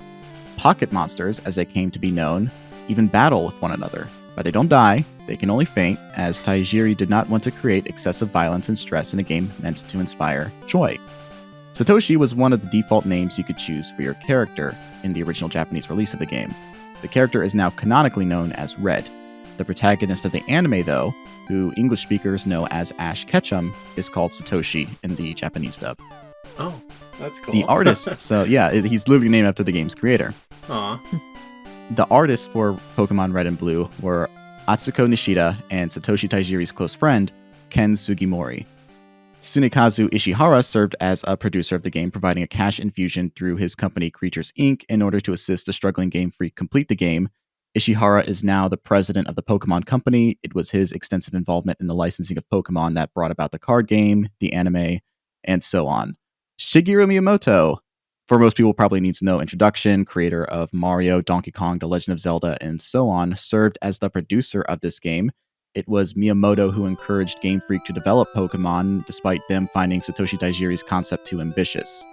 Shigeru was one of the optional names you can select for your rival in the original Japanese release, now canonically known as Blue, and the character from the anime we now know as Gary Oak is known as Shigeru in the Japanese dub. That's sick. That's cool. Yeah. So it's like he was Satoshi's mentor and everything like that, and it's just like interesting that another facet of Miyamoto's career is that he is immortalized as this bastard boy in the anime forever. The concept of trading Pokemon came about because of Tajiri's frustration with acquiring a rare item in Dragon Quest II that Ken Sugimori had 2 of, but of course he had no way of trading the item with him on the Famicom. This inspired the idea of trading Pokemon with one another using the Game Boy Link cable, and Shigeru Miyamoto suggested releasing different versions of the game with exclusive Pokemon in each one, hence why each generation has 2 versions.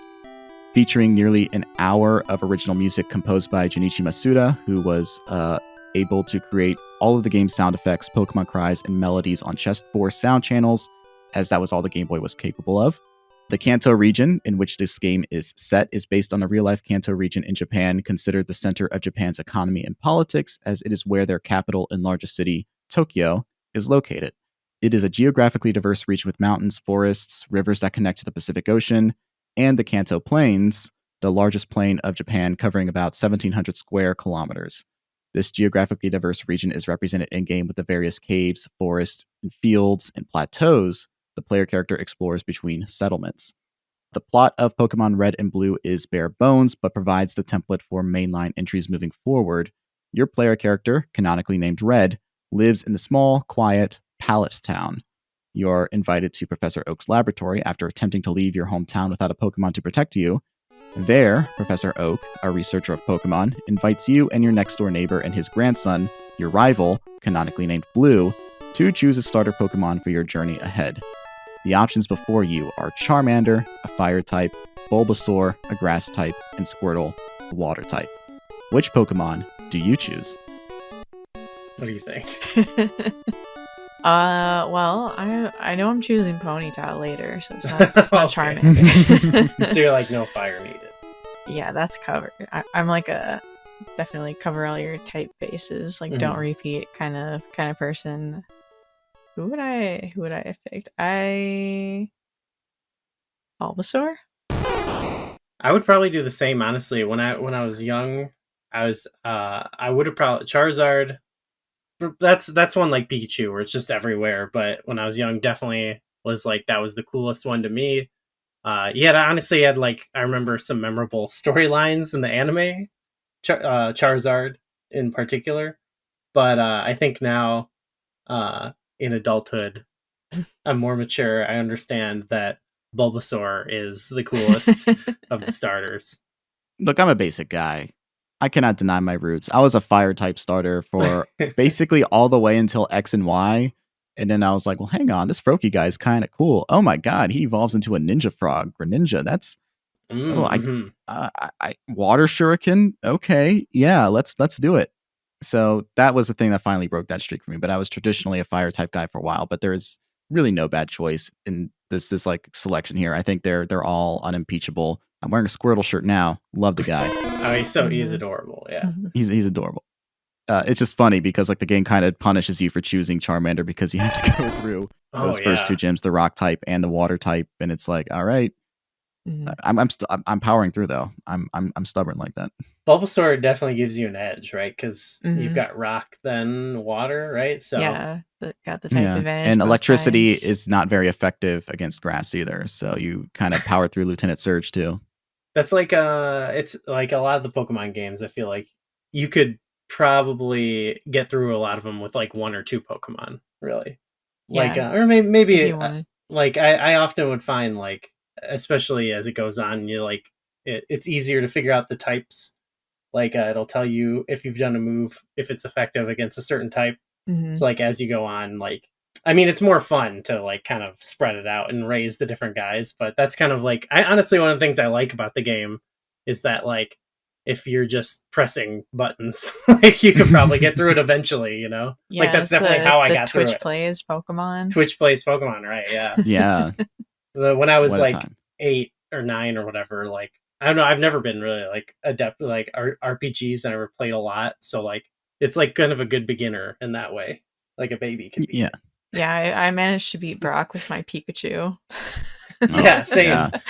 It was a struggle, but I did it. I'm pretty sure that's what Ash does in the anime. I think he does something like trigger like the fire alarm and then the sprinklers turn on. Yes. If I remember that correctly. The anime does give you a false idea of like what the game is actually like. Which Yeah. I He get. like douses the Onyx in water and then it does Thunder Shock and he like basically water tortures him. Oh god. It's a viable strategy. If only. Yeah. Yeah. When will we get a Pokemon that can do that, Game Freak? All right. No, I'm not one of those. Anyway, your rival always picks the Pokemon with the type advantage over you. The two of you engage in battle. Regardless of the outcome, you two are sent to travel across the Kanto region to challenge the Pokemon League, collect the 8 gym badges, and challenge the Elite Four to become Pokemon Champion. Along the way, you keep running into your rival, Blue, as well as the nefarious Team Rocket, who believe Pokemon to be tools rather than creatures who should live harmoniously with people. Shenanigans ensue. Pokemon Red and Blue were released in North America on September 28, 1998. Other games released in 1998 include acclaimed titles such as Half-Life, Metal Gear Solid, Resident Evil 2, legendary RPGs such as Baldur's Gate, Fallout 2, Panzer Dragoon Saga, Parasite Eve, Xenogears, Game Boy titles like The Legend of Zelda, Link's Awakening DX, Wario Land 2, and acclaimed Nintendo 64 titles such as Banjo-Kazooie, F-Zero X, Star Wars Rogue Squadron, Turok 2, Seeds of Evil, and, of course, The Legend of Zelda Ocarina of Time. Oh yeah. I know you guys We're are doing thriving. the Flashback 64 thing. Besides, Ocarina of Time, which we've spent so much time discussing today, have you played the games mentioned just now? Well, one thing is we only do one game a month, so we're not Oh, moving. 1 or 2. 1 or 2 or 3 sometimes. We don't want to overdo it. But if we find time to talk about other things, we're filling out the weeks in between with other stuff. But because of that, we're moving at a very slow pace. We're only in 1997. But one Right. thing that's fun is we're looking at Nintendo Power and stuff like that, and they are talking about like, oh, there's this game that just released in Japan, Pocket Monsters. Like it's going to be a big deal when it comes over here, and like they were right. But yeah, a lot of those other 98 games, like a lot of the big N64 games, I definitely were big for me. I mean, Zelda especially. Some of the other ones, like you described, like Metal Gear Solid. That was one thing I've mentioned on our show is like the cousin game where my cousins who could play Starship Troopers and or watch it and they could watch Armageddon. I wasn't allowed to watch Armageddon. They had the PS1, and so I'd go and be blown away by watching them play Metal Gear, and just I would be so jealous, and I knew like my Nintendo 64 was not as cool. So yeah, that was mainly my experience with those games. I'm sorry, Link's really Awakening. quickly before McKenna, this is the cousin that was not allowed to play Pokemon, right? Yeah. Yeah, So like exactly. they could play Metal Gear, nuclear proliferation, the end, and then like, but that's where they drew the line. It's too much. Yeah. They Right. I don't know, as long as they had the right things behind, like I don't know if they thought it was like holy. I don't know what they did. They were like anything with the military, they're like, oh, the military is cool, we like the military. So they wouldn't really. That's why Starship Troopers would get a pass, even though they're not looking at all below the surface level. This is just like one of my Japanese animes. McKenna, continue.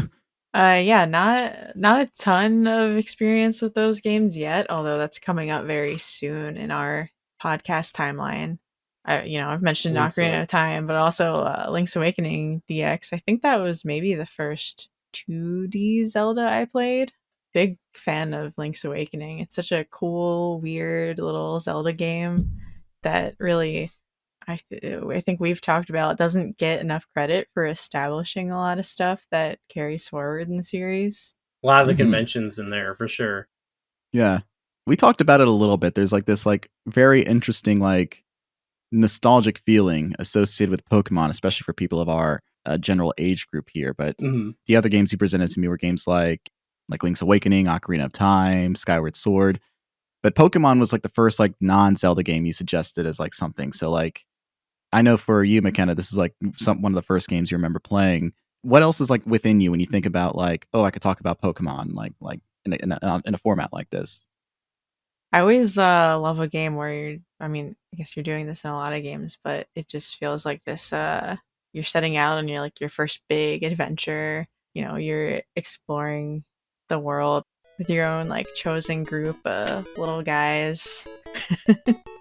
I think exploration maybe it's not something people think of as much with Pokemon, but I just always love arriving in a town and getting to go in all the buildings and talk to everybody and learn more stuff about the world. It's just like, all right, this is this video game world that's like different from my own world that I get to experience new things in. We were talking like, well, we talk about it all the time, but like on our walk, we were taking a walk today down the trail. For usually you bring up Breath of the Wild, but both. Yeah. Well, you made the connection today about how Zelda and Pokemon, as you mentioned in your description, Keifer, that like they're both inspired by the creator's, sense of like discovery when you're a child, Like Miyamoto was clearly like hearing that concept and like standing up and it's just like, I went outside as a kid too. Yeah, let's do it. Let's do it. You know about outside too? Have you seen Styx?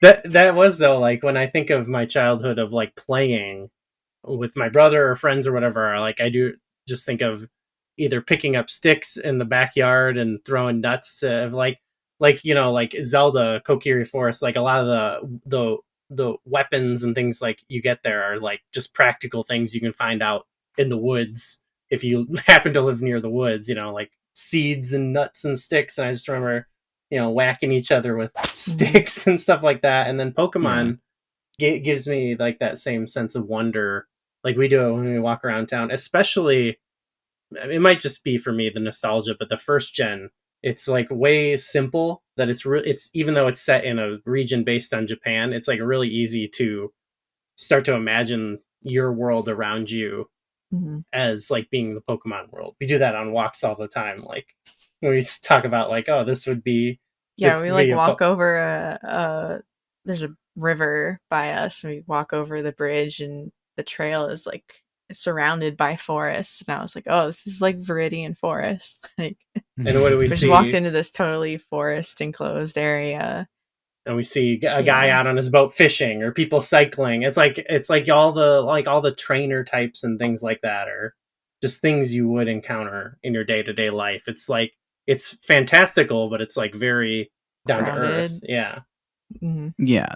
I mean, I've said this before. I believe that like the pixel minimal style is a lot more my conception of what the Pokemon games should be, just because like there's that like factor that you're leaving to your own imagination and filling in those blanks. Like it is, you understand like how this is based off Kanto and like where Tokyo fits in and all this and like the topography of everything. But it's just that like that thing where it's like you are able to like project your own sense of the world into this little tiny game on your handheld device, and you yourself are like going all over the world. Like I was a kid who like, oh, this city has like brick ground, like Goldenrod City or anything like that. So like every time I walk on like a street that has like bricks on, I'm like, much like my familiar stomping ground, Goldenrod City.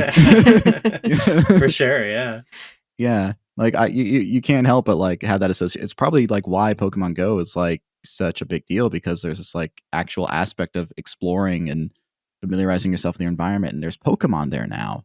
It's perfect. It's kind of like something the series is like promoting exploration in your own real world by like making that association. Like we, like you said, Gooey, like this stuff has gotten a bit more convoluted in the plot department, and I feel different ways about it. I like that and I don't like that in different ways. And not because like I'm pro or against anything, just because like this is a series that's grown up, and that's not a bad thing. But I do think that is a sticking point for a lot of people, because it's like, this was one thing when I was a kid, and now it's more convoluted and complex as I'm an adult. And hey, that's fundamentally life. Fundamentally, life is a thing that gets more and more complicated as you progress. So I think Pokemon is implanting a lesson in us in our own way. But still, the innocence of these first generation or two, it is completely reasonable to see why this became this massive runaway success for a generation of kids. Oh yeah, they couldn't just do the same thing every time. So I get, we on our show, we went through and we watched all the James Bond movies for GoldenEye purposes. We watched them all, and like, you know, I think Pokemon has a similar thing, even though it's in these fantasy worlds of like, where's this one going to be set, or where are they going to go? And it like, as they go on, like they do start to, I think, even more so lean into like, you know, you start to get to like, here's like these weird British versions of the Pokemon, you know, here's coughing with a monocle, or I can't remember what they did with those, but you know what I mean? They start to lean into those, and they make it sort of a travelogue type series. But there was some, like, what really captures my sense of wonder, even today, like to this day, even though I don't play Pokemon a ton, like I said, we go on walks, and I still like sometimes have just like these fantasies about like, oh, what if Pokemon were real? You know, that person would have a Growlithe, not a golden retriever. You know? that bee would be so much more threatening, right, or way cuter. You know, it could go either way there. That person would be on a Lapras instead of a boat. No. British coughing with like a top hat and monocle is like the unproblematic version of how, like, in You Only Live Twice, Sean Connery does Yellowface. So this is what a Japanese guy going to Britain is like, and then this is what a Scottish guy going to Japan is like. Oh no, Pokemon might at times capture, like, actually be more culturally sensitive than, well, actually not even might be, it's like definitely more culturally sensitive than James Bond. They should dunk on England some more, though. They could take it. They could take it. Yeah, they can handle it. You guys love soccer so much, don't you, you little fucks? You like it when things are big over there in the West, don't you? Before we talk about Pokemon some more, I do want to talk about the ways in which people are able to actually play games like Pokemon Red and Blue these days, in a segment I like to do every episode called No Country for Old Games.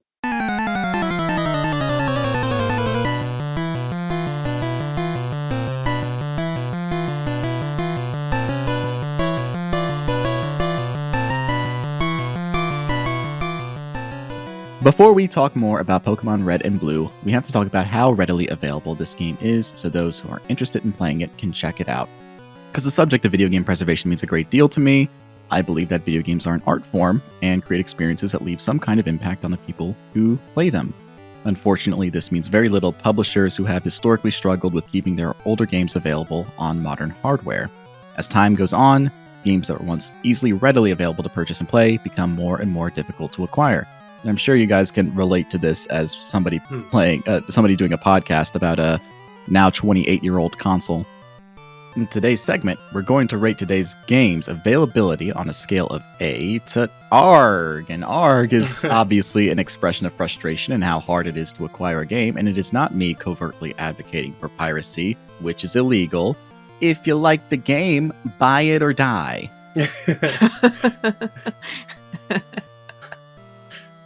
Pocket Monsters Red and Green were released in Japan on February 27th, 1996, with Pocket Monsters Blue releasing later that year on October 15th, 1996.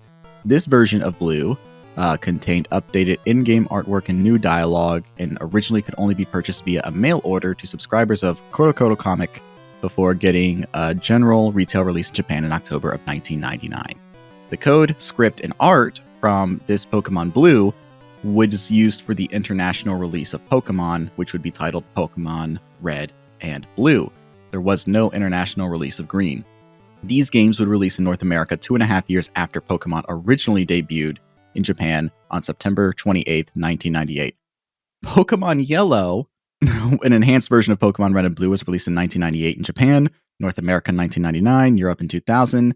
This version followed the format laid out in Pokemon Red and Blue, with changes to resemble the ongoing anime, including being given a Pikachu as a starter, or with your rival being given an Eevee. The traditional starter Pokemon would be given to you throughout the events of the game. The anime's Jesse and James from Team Rocket also appeared as recurring characters in this version.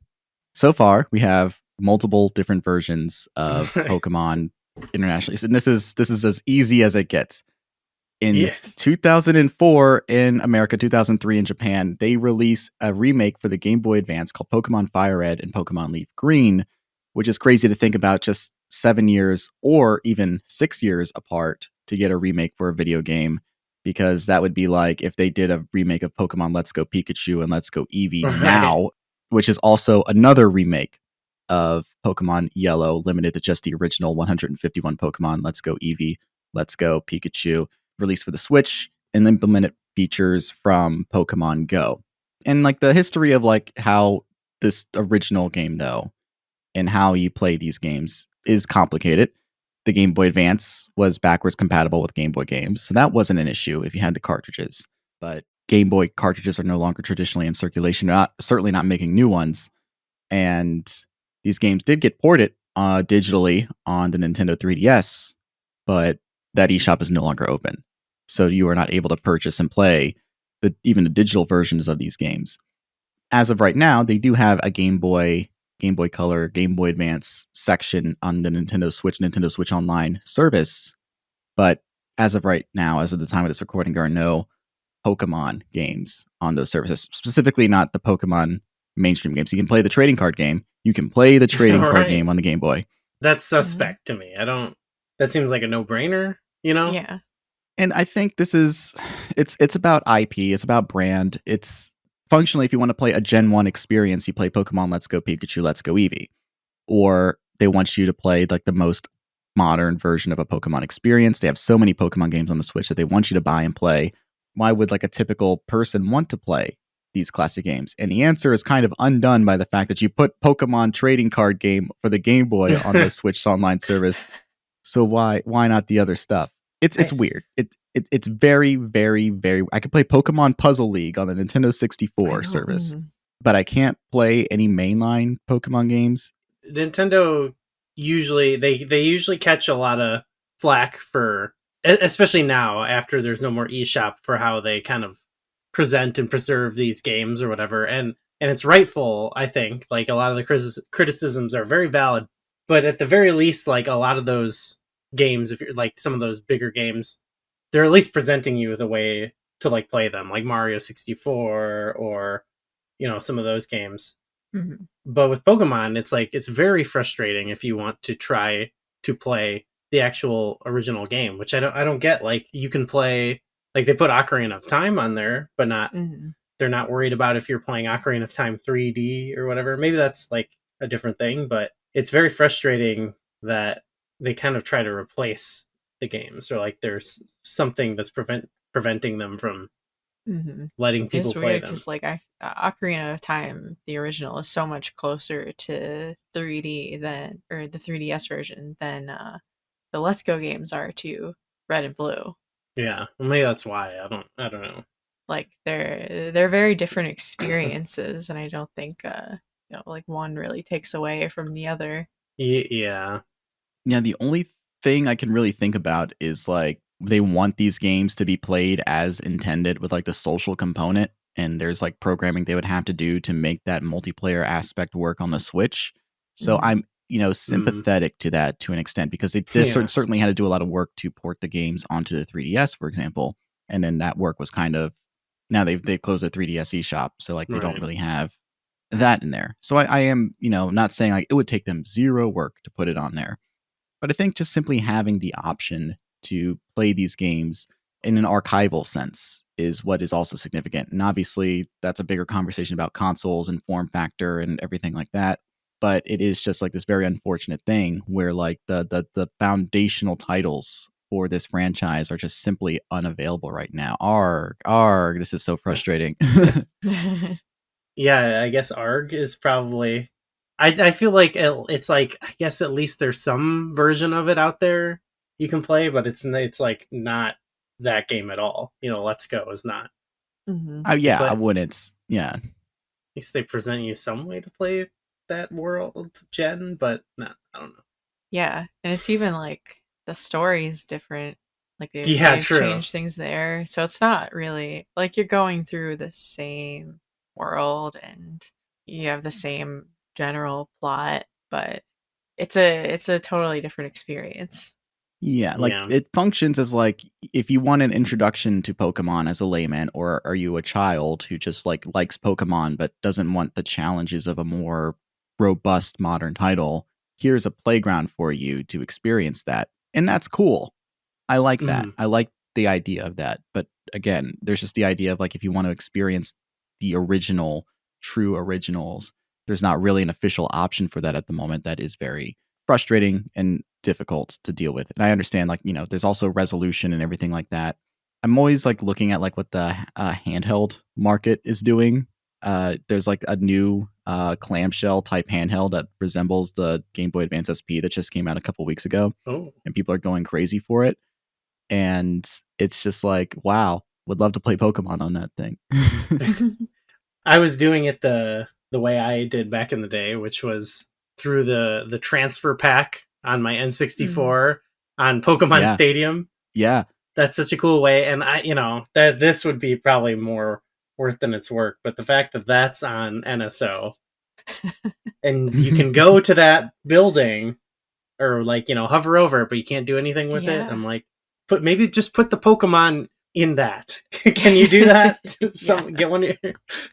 And it would be conducive to that experience too, right? Because I was just complaining about like maybe Nintendo really wants people to play these games like fully as realized, but then again, like they have Pokemon Stadium on there on the NSO, and that is a game that's functionally a companion to the handheld games because you're able to transfer data from those games back and forth in this interesting iterative way and like trade things through it. But that functionality is not really there because there's no interactive stuff. Like they've done stuff with like Golden Sun and the the Legend of Zelda games, Oracle of Ages and Seasons, to make those compatible within the service. But it's just like, guys, let's figure out Pokemon. Let's figure out Pokemon, guys.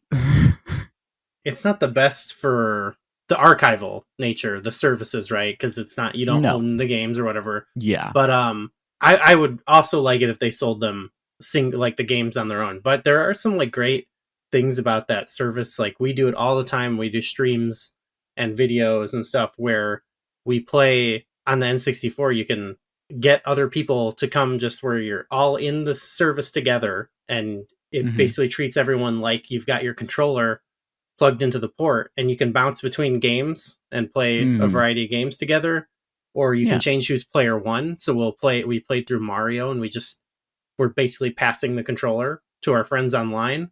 And I feel like there are a lot of like, they don't even advertise it as well as they should. I feel like they should advertise that.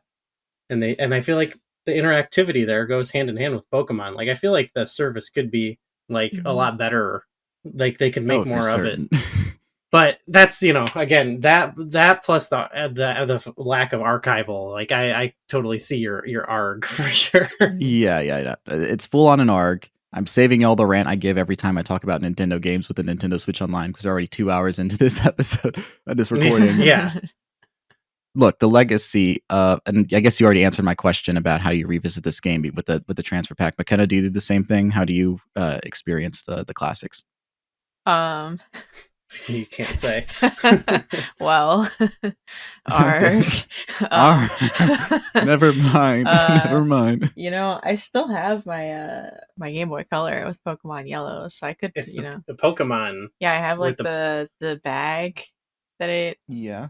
Yeah. We both own the game. Let's just say that. Yeah, we still have. Yeah. We held on to our old games. Well, I don't have my yellow. I have blue for some reason. I don't know where. Yeah. I don't know where that came from, but that's what I have for some reason. Luckily I've like held on to most of my games. Yeah. The legacy of these games are self-evident. The strength of these games kicked off a global sensation, and that changed the world. 18 years after the release of these games, Hillary Clinton would advise voters to Pokemon Go to the polls. Everybody knows Pokemon. Everybody knows Pokemon. Pokemon Red, Blue, Green, and Yellow collectively were the best-selling game on the Game Boy, with 46 million cartridges sold, outselling even the launch title Tetris, despite Tetris coming out in 1989 and these games coming out in 1996, 1998, Wow. 1999 in some territories. So like that lead time, and it's interesting to think like how can something that had 46 million units out there be so expensive on the aftermarket? And it's like, I have a business degree. I could be like, oh, supply, demand, line, intersection, demand, quality, da da da da da. But at the end of the day, like, look, it's not like there can't be millions of these things in a dumpster somewhere. Where are they? Yeah, that's a good point. Well, How many closets and attics are these games just being housed in? yeah, I just wonder if it's like a lot of people, if that's like the only game they got. Like the reason it was so big is because it was like another toy, like one of the big toys. Like it was every year at school we had something that got banned, because everyone was obsessed with it. And so maybe, I don't know, maybe because they were all in the grubby hands of 7-8-year-olds, like maybe they didn't take care of them as well. I don't know. I'm just trying to think like you're off-roading them, out on a camping trip. I don't know. Mr. Beast is just like, I destroyed 600,000 cartridges just to feel something. Right. I don't know. Yeah. I'm just imagining, like, I mean, people are being so like people forgetting that these are in their homes and cartridges are just like in various storage places somewhere, and that's probably it. But it's just weird. It's just weird. But we're not here to talk about how weird it is to find an old cartridge and formats and archives and the legacy of this game, how many copies it sold. We're not here to talk about the 2016 election. We're here to talk about Pokemon Red and Blue and the impact on the people who played these Pokemon games. So let's get into it, gang.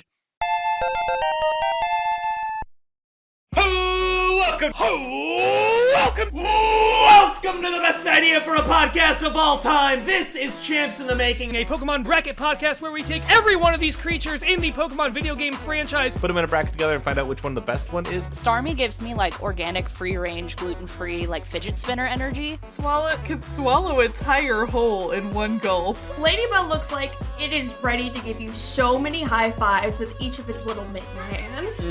I don't like Weird Ear's face. It's got a big testicle for a nose, for sure. I think Nidoking's favorite beer is PBR. Okay. Champs in the Making, a Moonshot Network podcast about Pokemon. Find it wherever you listen to podcasts or first at patreon.com/Moonshot Network.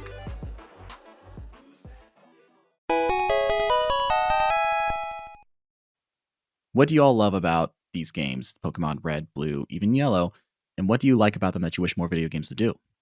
Ooh, that's a good question. You've hit on this like beautiful point earlier about the exploration aspect of it and like the adventure and like this world out there. Mm-hmm. That's like your number one thing with a lot of games, right? Yeah, I'm big into the exploration aspect, and I actually feel like that's something, even with like the open world of Scarlet and Violet, like it felt like it was missing a bit because I couldn't just go into a town and go into all the places and talk to everyone. They kind of, they've kind of lost their soul a little bit because you can't even go into a lot of the houses, and a lot of the NPCs now don't have their own cool dialogue. Yeah, that was definitely lacking. Yeah, for me, and like there is sort of like, I know I was at peak immersion, like I said, because I was a little kid or whatever, but I think the gameplay itself in all the games is simple, which is fine.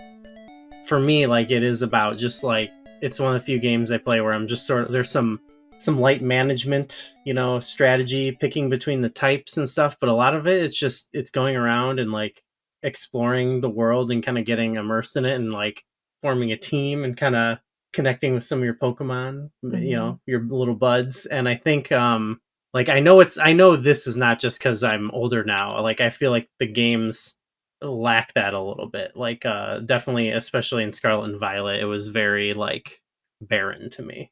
Even some of the other games between there, I've had that feeling with. But it's something I feel like they've kind of, I don't know, they kind of strayed from a little bit in the last game.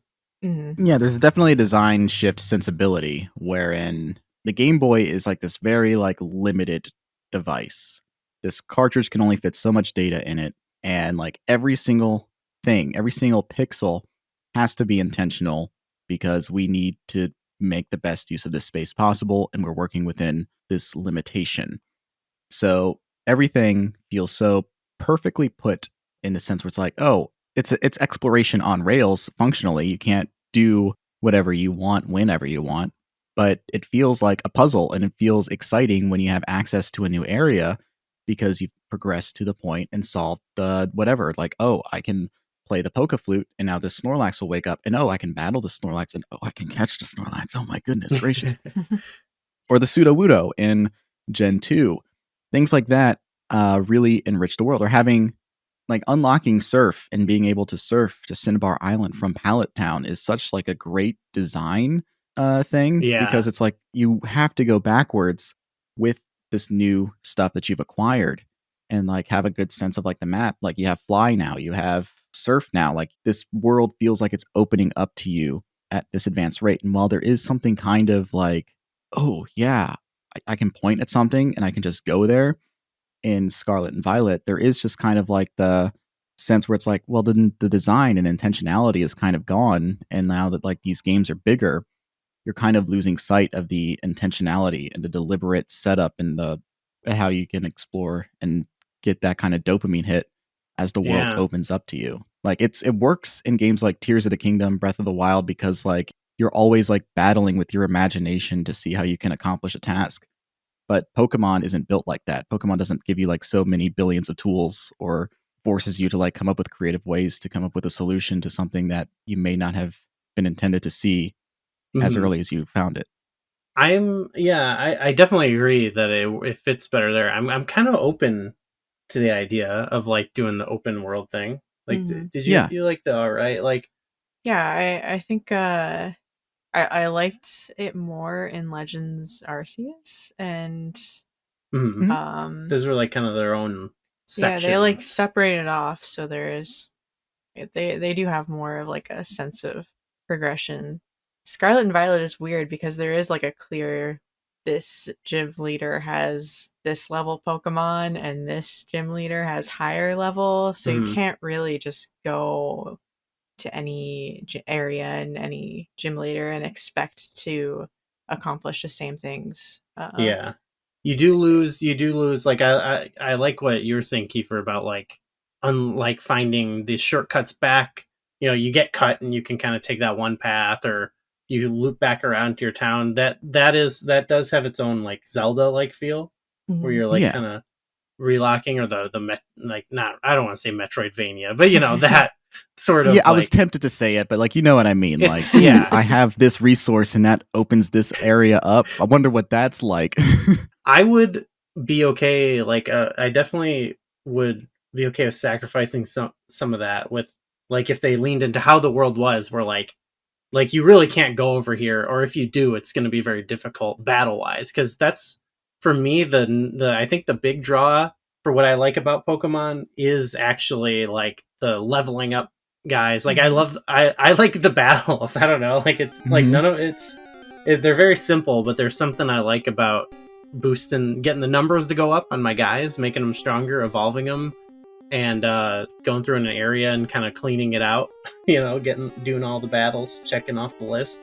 I could be okay with a game where maybe, you know, you're not getting around stuff like Breath of the Wild or even the original games, but like where you have plenty of experience to gain from your Pokemon with the battles and like the push of trying to be like strong enough to exist in an area, you know? Well, to me, I think the platonic ideal of this might be Generation 2, where you do have like that very like sense, like you are kind of being guided along the path in the Johto region, but then in the post game, you have the entire Kanto region to explore on your, and you can just be like, I'll come back to that. I'll come back to that. You can handle the Kanto region in whatever order you want, and the game doesn't break over it because it's like Kanto's kind of your playground now. That's the post game. This is optional, buddy. We put this in the game as like this cool little bonus. You played the game. You know, obviously like developing a game's difficult and like scale and scope of Pokemon has increased so much, but I do think that kind of happy medium of like you kind of get both things in this game on the Game Boy shows that is kind of a possibility You just have to have, again, I guess they just aren't supposed to be like forced by gunpoint to release a video game every 2 years.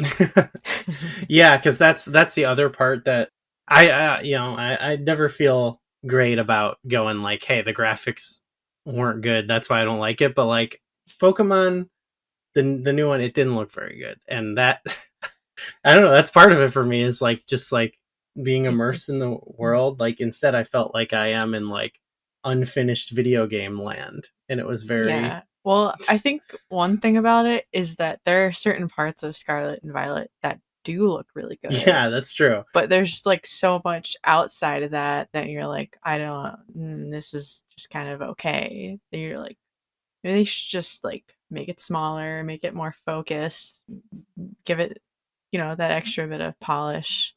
Even like, Kanto feels like a kind of a big world when you're, walking around out the whole thing. And, oh yeah, I know, things are distinct. I know which city I'm in because it's got its own theme. It's got its music. It's got its color.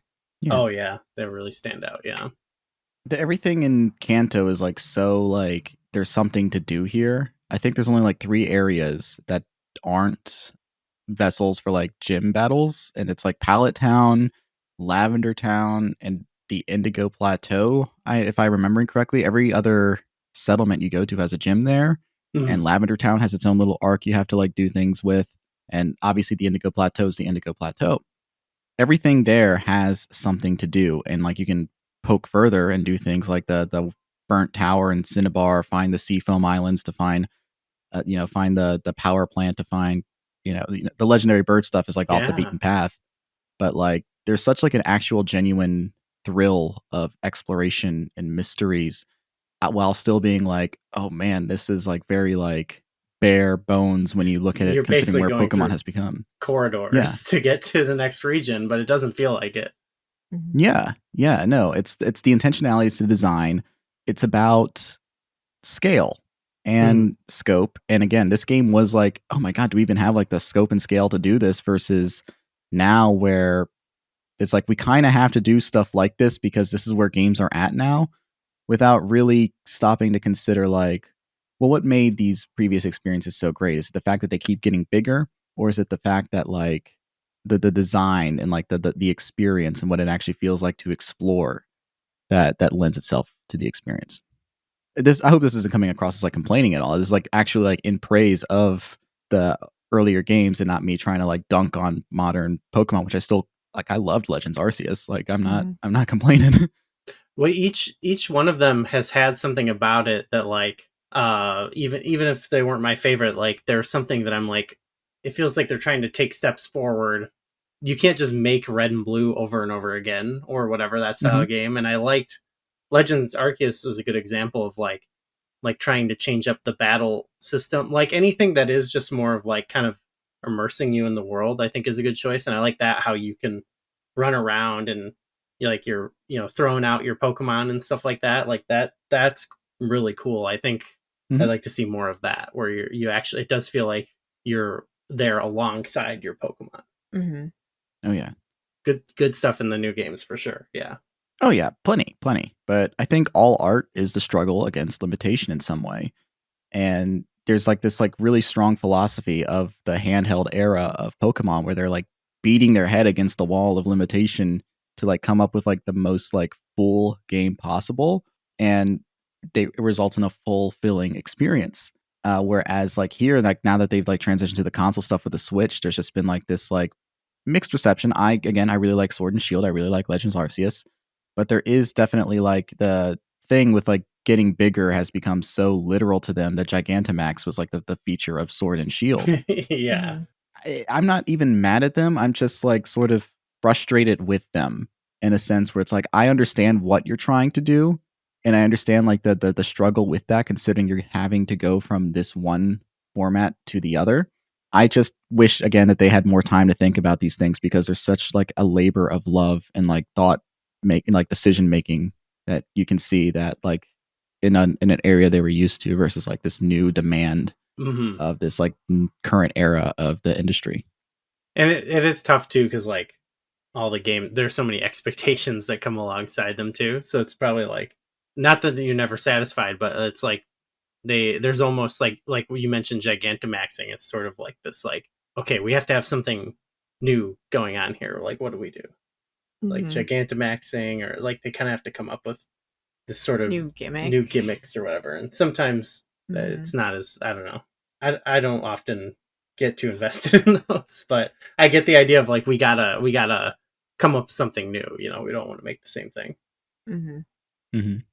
Yeah, I think with yellow, red, blue, yellow, there's a lot, you know, there's still a lot to be improved on, but yeah, they got so many things right. So many things that they continue to come back to.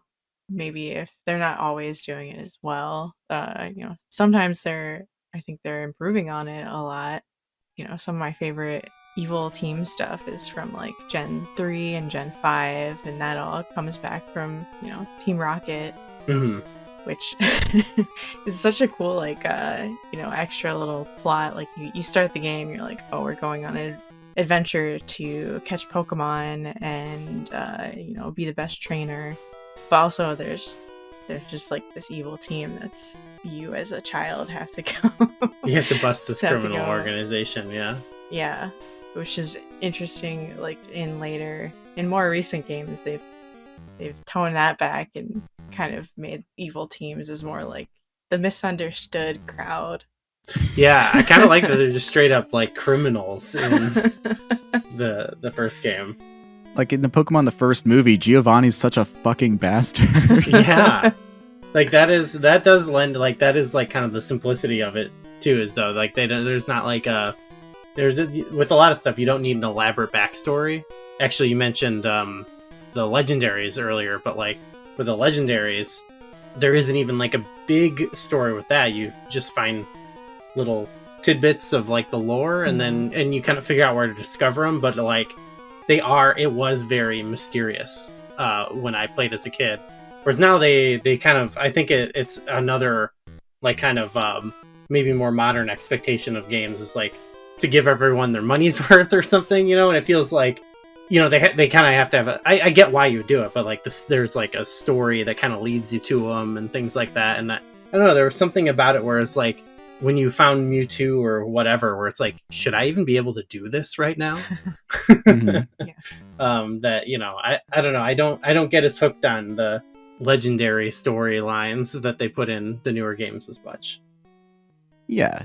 I mean, like, I think what we're ultimately talking about is like, this is like an amazing foundation, this first game, and like they've gotten away from it because of like other various things, where it's like this game is difficult because the programmers were still learning a lot.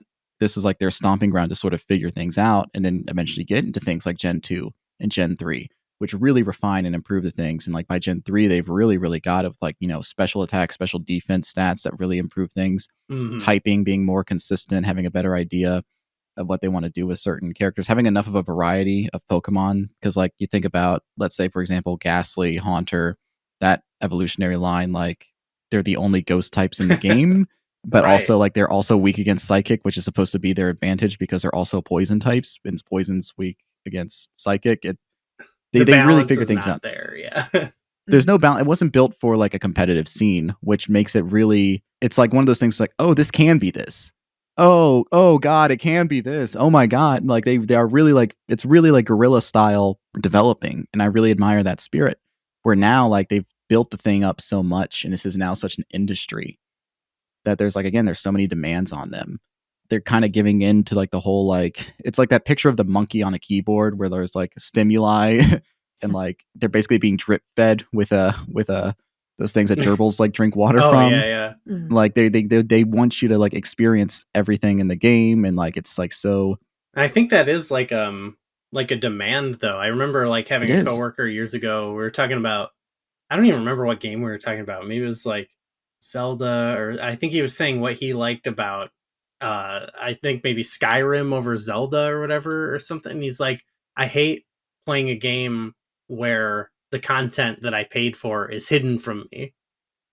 I was like, buddy, no. he basically like he thinks like a game shouldn't have the right to like keep a secret from you, you know? And so I think that might be, I don't know, maybe that's part of the modern demand, is like getting people to be able to experience everything. Though I don't know, a lot of games like even Mario do a thing where like, well, I guess that does apply. They let you at least experience kind of the main story and then put extra stuff behind it, but maybe that's a different The thing. thing about but- like secret content is like it can't make you mad if you don't discover it if the core experience is so fulfilling. And like that's a thing where it's like you get so much replay value from like the post game stuff in a lot of Pokemon games. I think a lot about like you don't need to get the Reggies in Pokemon Ruby, Sapphire, and Emerald to enjoy the game, but it's like such like a journey, an ordeal trying to figure out like how do I even get these things, and you're just sort of aware of them only because like there's empty slots in your Pokedex, and you have to like learn Braille and also like actually like do the work to find these things versus. I'm not saying simplicity is inherently better than putting maximalist experiences in your game. I just like think that there's like a thoughtfulness that comes with limitation versus like the idea of like, well, it's a big game and we need to put as much content in it as possible, and that's the primary goal. Yeah.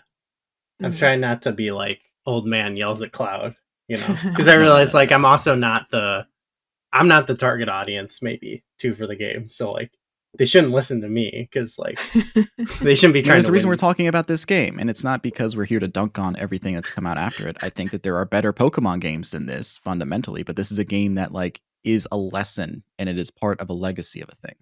Oh yeah. Mhm. So balance our praise. We can talk about some things we don't like about Pokemon Red, Blue, and Yellow. Okay, yeah. You go first. Some of the like typing and move stuff, it definitely doesn't get right. I think the last time I played Yellow, I went through and I was like, geez, I didn't remember like this like I got caught in like a wrap where, if your opponent's Pokemon is faster than you, it's like, all right, I'm just done now. Because you get caught in the wrap and it keeps going, and once that's over, it it's faster, so it gets another wrap on you, which that gets fixed after that. But they also have like the whole psychic typing thing where it only has 2 weaknesses, but one of the weaknesses doesn't even matter. Right. And then the other one's bug, and bug is not really a factor. It's a really weak typing in general. Yeah. That's why we had to introduce Dark type. Yeah. Yeah, it definitely starts to balance things later. I know there's just one special stat that goes for like special or attack and defense, and this is still the physical versus special thing will continue for the next 2 games, but having the special be fire, water, grass, and so on, and physical be rock, ground, those types really limits what you can do with your teams, because if you have a water type that doesn't have a strong special, then you're just not going to do well with it. It's like it feels much less customizable, at least with the lack of balance. I think these Gen 1 games maybe have slightly higher difficulty element than the later games do, but in general, like, you just gotta know type effectiveness, and you're fine. There's like a brute force difficulty to this, whereas like the difficulty in the onward games is more strategic. Like you're talking about like the stuff that they introduced in the later stuff, like the special attack, special defense. Gen 4 is when they finally, and I say finally, but like it's like this thing that feels so incumbent to the series now, is like when they finally introduce like physical attacks versus like non-physical attacks. Can't remember what those are called. And it's like that feels so like, well, yeah, of course flamethrower would like do something differently than like fire punch. Why would that? All right.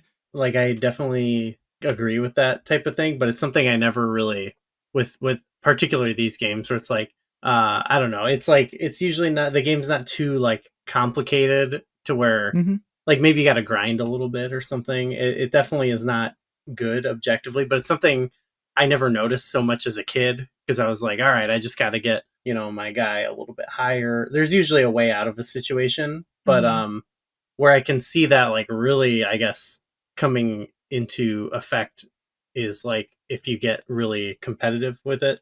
But I never did that either. But I definitely can see how that's true in like later games that's one element that I usually found more satisfying, was like trying to build a team to take on a particular gym leader or something like that. I think that pretty much persists to the current games, where like I would agree that element is usually almost always better than the original games.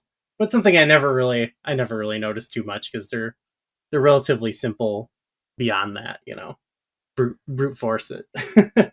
I always try to take the games that we talk about as they are. Like if I'm like talking about an older game, I'm not like, oh, the graphics suck when I'm talking about like the criticism. But yeah, there are certain things that like become really evident going back to a game like the Gen 1 Pokemon games, that obviously the games iterate on and improve on, but then there's just like the stuff that has to be.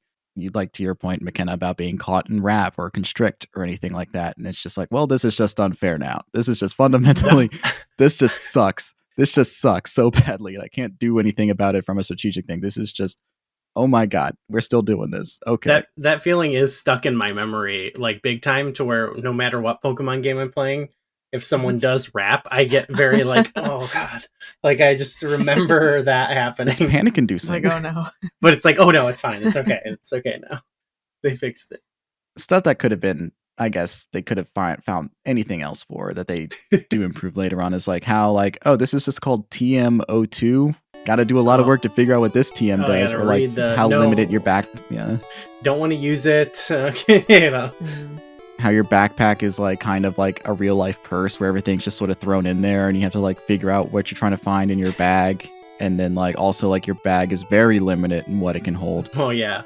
Oh yeah. I was just like, that was stuff, because I've played in full the second generation before the first generation. The second generation has like a lot of that stuff, but then the third generation came out, and at the time people were like, well, how much does this really improve? And I'm like, everything. That's you have different categories for your bag, and you have like the HMs and TMs. You can see the names of the HM and TMs immediately, and all the Pokeballs are sorted into their own spot. And like I don't have a very limited window in what I can hold, but again, that's me talking too much about the future. I just do think that the game is still figuring out like how to do things like represent text on the screen in a way where you're not spending a long time figuring out what move I'm about to teach my Pokemon. Yeah, that's true. That's a big limitation there for sure. I think also, isn't there a part like when you're moving the boulders and you have to use strength, don't you have to keep selecting strength from the menu? Oh, you're waking something in me. I'm pretty sure you have to keep going to the menu, picking your Pokemon, using strength, push the boulder. I think. Yeah. It's like you have to go into the menu and activate it. It's not even like a prompt to be like, would you like to use strength? Yeah. Oh I like a lot of those like dungeons in it that people don't like, where you're being spun around and getting dizzy on the floor tiles. Like I like a lot of those, but I do remember, like, especially because it's towards the later end of the game, like sometimes pushing the boulders, I was like, oh God, here we go. Yeah, sometimes I get nervous about like Victory Road. I'm like, how much this is gonna be like a long trip. Like, how much boulder pushing am I gonna have to do? Yeah. Boulder pushing. Ugh. Yeah. I'm totally fine being tricked. It's just having my time wasted that's different. Like if I go up to a Pokeball on the screen and it's a Voltorb attacking me, I'm like, haha, that's funny. But then when it's just like you have to go into a menu and press strength a million times, I'm like, I'm going to kill myself right here and right now. It would be like, one thing people complain a lot about is the having to put on the boots, iron boots in Ocarina of Time.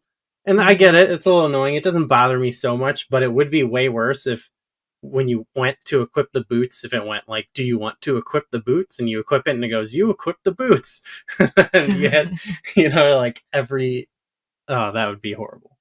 Yeah, and then like every time you go up like a little bit in the water, it like takes the boots off, and you have to go back into the menu and put them back on. Oh, yeah, exactly. Keep actively putting the boots on. The boots are like a size too small, and they're slipping off yet. Brutal, yeah. I do like a lot of the like areas that these games establish, like forest area, cave area, cycling road. Yeah, just a lot of these. It's probably less so in the newer games, but I don't know. It's fun to see each new game having a new iteration of the forest. Like I was just playing Pokemon White the other day and going through Pinwheel Forest in there. Oh yeah, or I like the one in Sword and Shield. That's like all That one is really colorful. cool. Yeah. Yeah. Mm-hmm. Oh yeah. It's like when you it's like how like you play every game after Link to the Past, and it's like that's the new Kakariko, that's the new Lost Woods, that's the new Deku Tree. Okay, cool, love that.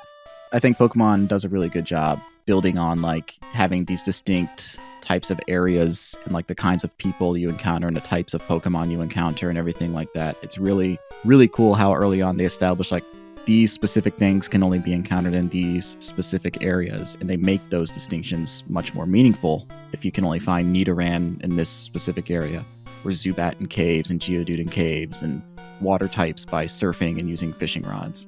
It's fun too, like with the people you'll meet, like it's fun thinking about, even though it's like, okay, we need another guy, like, okay, let's throw another fisherman down there. It is fun though, like you encounter, whatever, Lass or Pokenerd or whatever, and you see what Pokemon you have, and I just like thinking about their lives and their Pokemon, and why they chose them, and a lot of times it's, because Team Rocket has poison and whatever, like there's a predetermined sort of thing, but it's fun to think like, oh, this guy, he, especially like I think of like the random people you encounter on SSN, there's like those are the most they're just like people with Pokemon. They got some random Pokemon.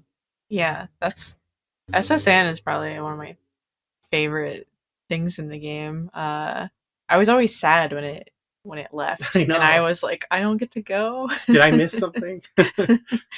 But yeah, just have this ship that you just get to go on and have your own little side adventure there for a second. Fight some people in their like bedrooms in there, or their cabins. Yeah.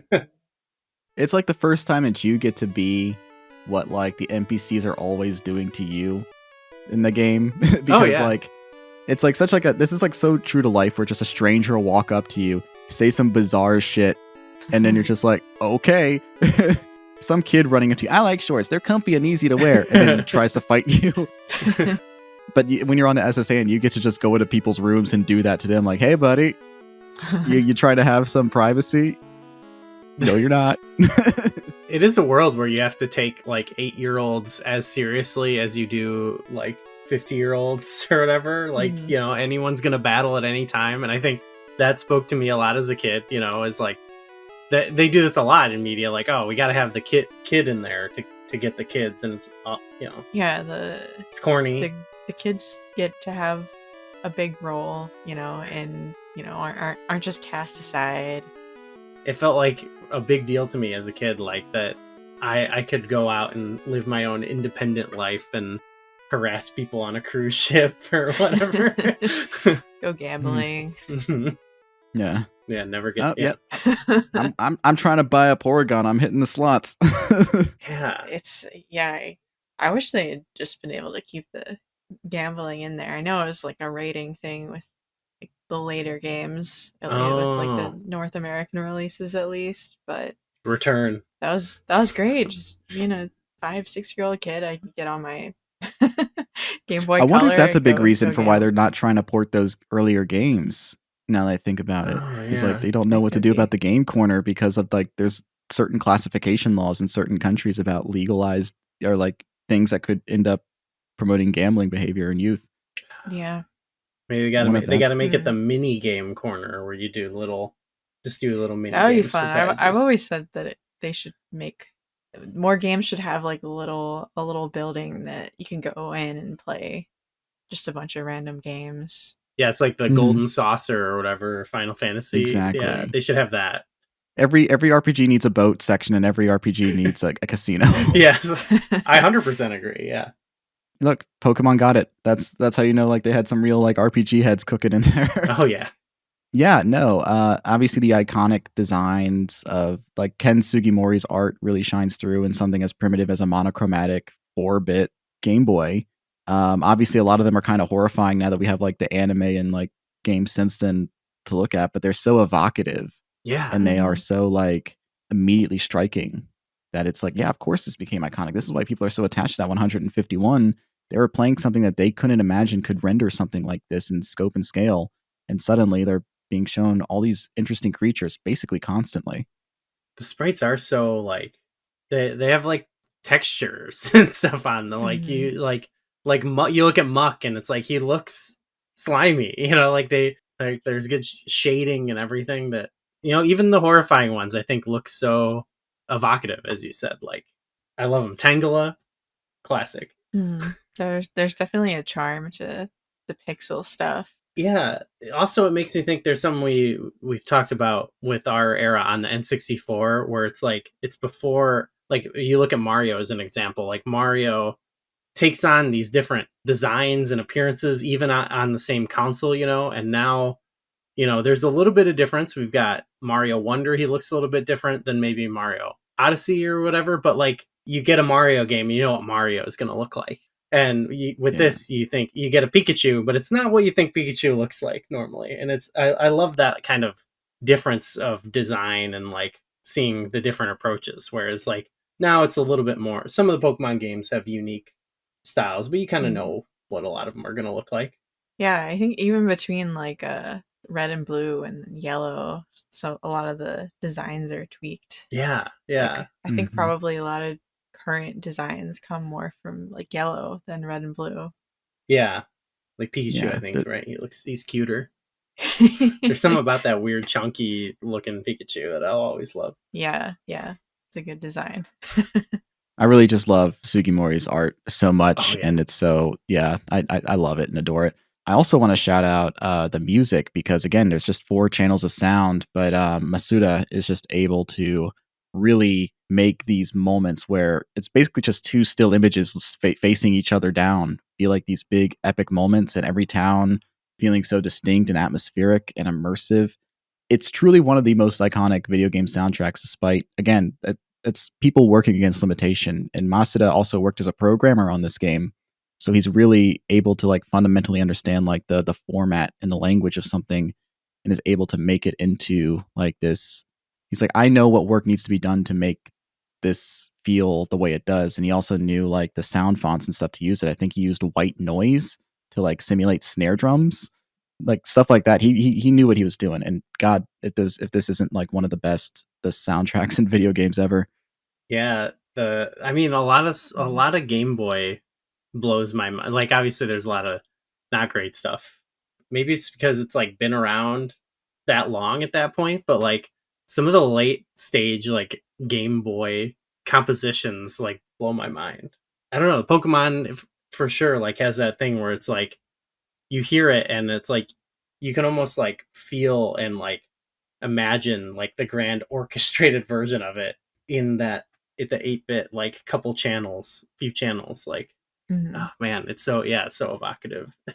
Yeah, I know when I listen to like the remakes and they have, maybe not like a fully orchestrated thing, but they redo the soundtrack and I'm still like, oh, but I really like how it sounds, the very chippy sounds of the originals, and they do just so really cool tricks with it and stuff. Yeah, it's impressive. Like they'll have some notes like do the fade in and stuff like that, and you're just like, wow, like they really got all they could out of this. No, it's crazy because you like think about like a harmony to something in like an old game, and you like think like you hear like the melody, and it's like the thing you're mainly focusing on, and in the background's like dooba dooba dooba, but like he's like basically going down like some like electronic keyboard where like you hear like the melody and it's like and in the background it's like going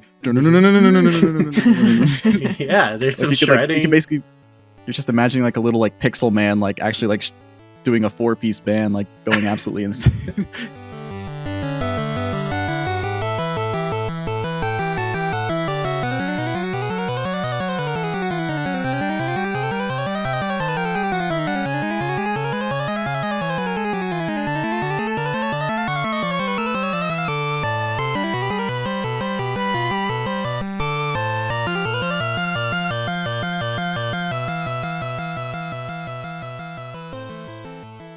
Yeah, the pixel-based guy is like shredding right now. That's probably one of the greatest like nostalgia hits that can come from that game. Is if I hear just like those jingles or whatever, like they really grab me. Yeah, I think like the Vermilion City theme is like one of the most nostalgic music tracks I can think of. Oh yeah. Just immediately like, oh, I'm like seaside, you know.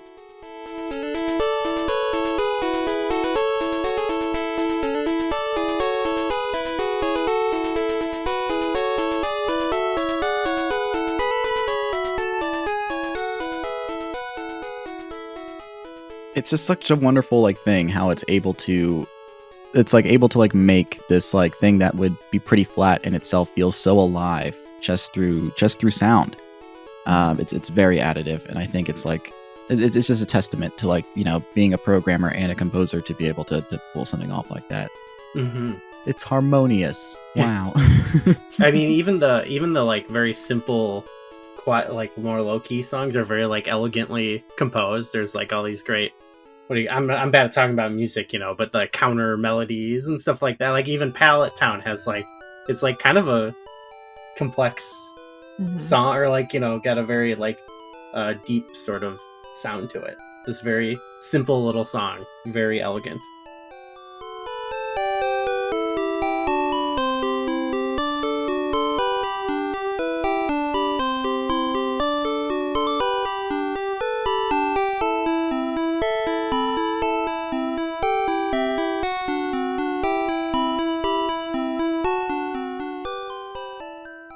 Yeah, I think he like composed it on like an Amiga or something like that, and then like had to use like his own program to convert it to the Game Boy soundscape. So he was like trying to like actually like use like, obviously like it's, you know, PCM sounds, it's not analog completely or anything like that, but he's still having to like work in a more complex space and then figure out how to convert that into a more simplistic package from within. It's like, even just like, it's one thing to come up with the music, it's another thing to like, you know, it's like basically writing a song twice and then also like having to develop a program to make it heard. It's wild how much work went into like such a little game, but it also feels so gigantic.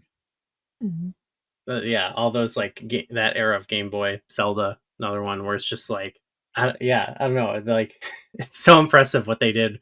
Like that always sticks with me as like, I don't know, it's similar to me. I think about sometimes with like, sorry, tangent here a little bit, but like when I watch an old movie or something that's, and like you can tell a lot more, you can kind of see like what's going on behind the scenes of like a certain prop or stunt or like, you know what I mean, like model they've built or something, or animation or whatever they're doing. And I think a lot of people would think like that's bad, that if you can tell something's like fake or whatever. But instead, I think compared to, I don't know, seeing a more modern movie, like I often find myself more impressed because like I still watch those and I'm like, how did they do that? And I know games now are such a massive undertaking. I don't want to undersell the work that anyone's doing, but you know, it's just like after all the history or whatever, it's like it's a little bit harder to surprise and shock me with like what you can do with a game, you know. Again, not to take away from any current work, obviously, but it's just when you look at the Game Boy, you're like, wow, how did they do this? Yeah, no, it's a struggle against limitation thing where it's like you're basically like figuring things out live, and like the things that they do to make it possible are just so impressive. And like you see, like even if you can like see like the metaphorical like strings or anything like that, you see the labor. So it doesn't like really ruin it for me. It just makes me appreciate it on a different level. Oh yeah.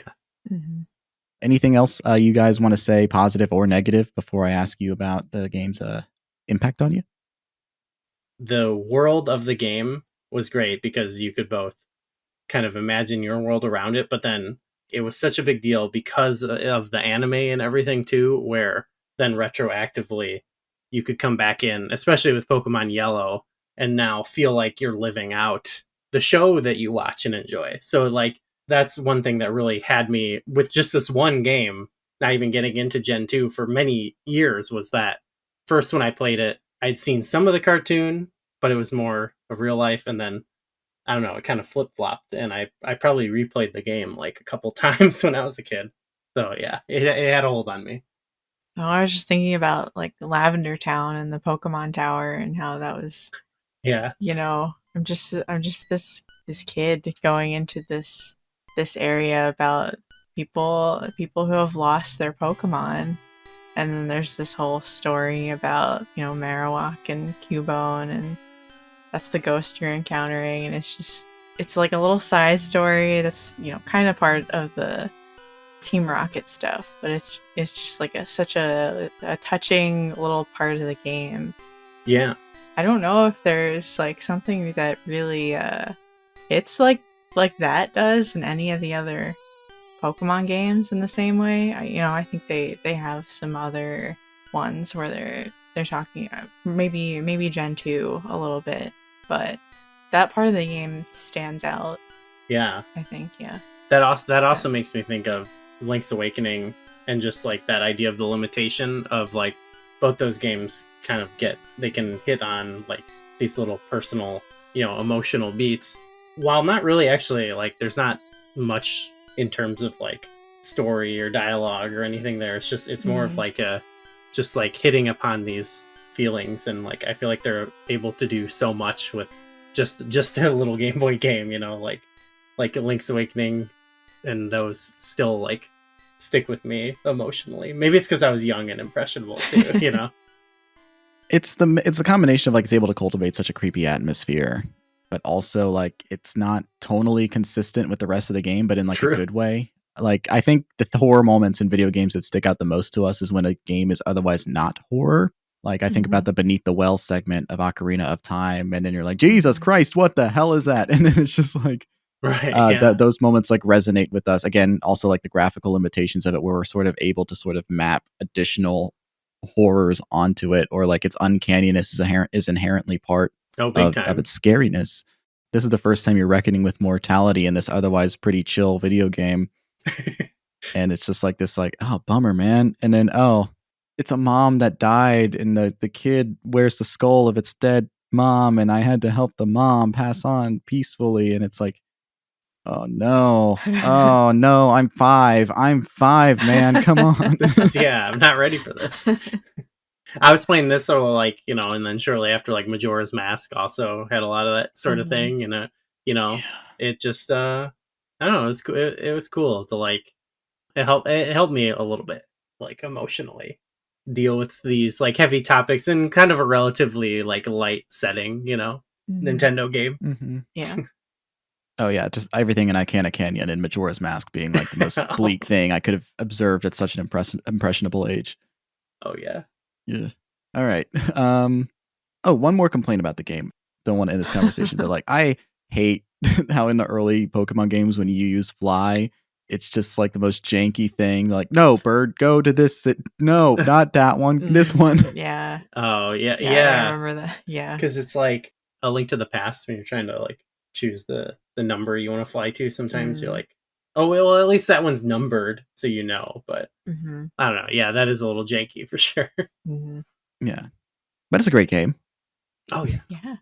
It's a great game. It's hard to recommend as like the first game you should play unless you really want to see a series evolve. But it is something that I think is a really valuable experience, and it's so understandable how this thing became what it is now, and I love it for that. Beyond like, you know, this was an enjoyable game we all played as children during a formative period of our lives, what impact did you say playing this game made on you?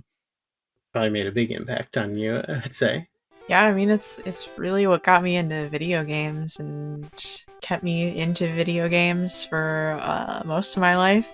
I'd say it's not as big a part of my life now as it was then, but it was definitely like a consistent thing through a lot of my life, and it was one of the games that a lot of my friends played too. You know, sometimes I was playing stuff that more single player stuff that we weren't necessarily sharing, but you know, we'd be outside playing on our Game Boy SP or bus for a field trip, playing on our DSs, you know, doing a battle or something.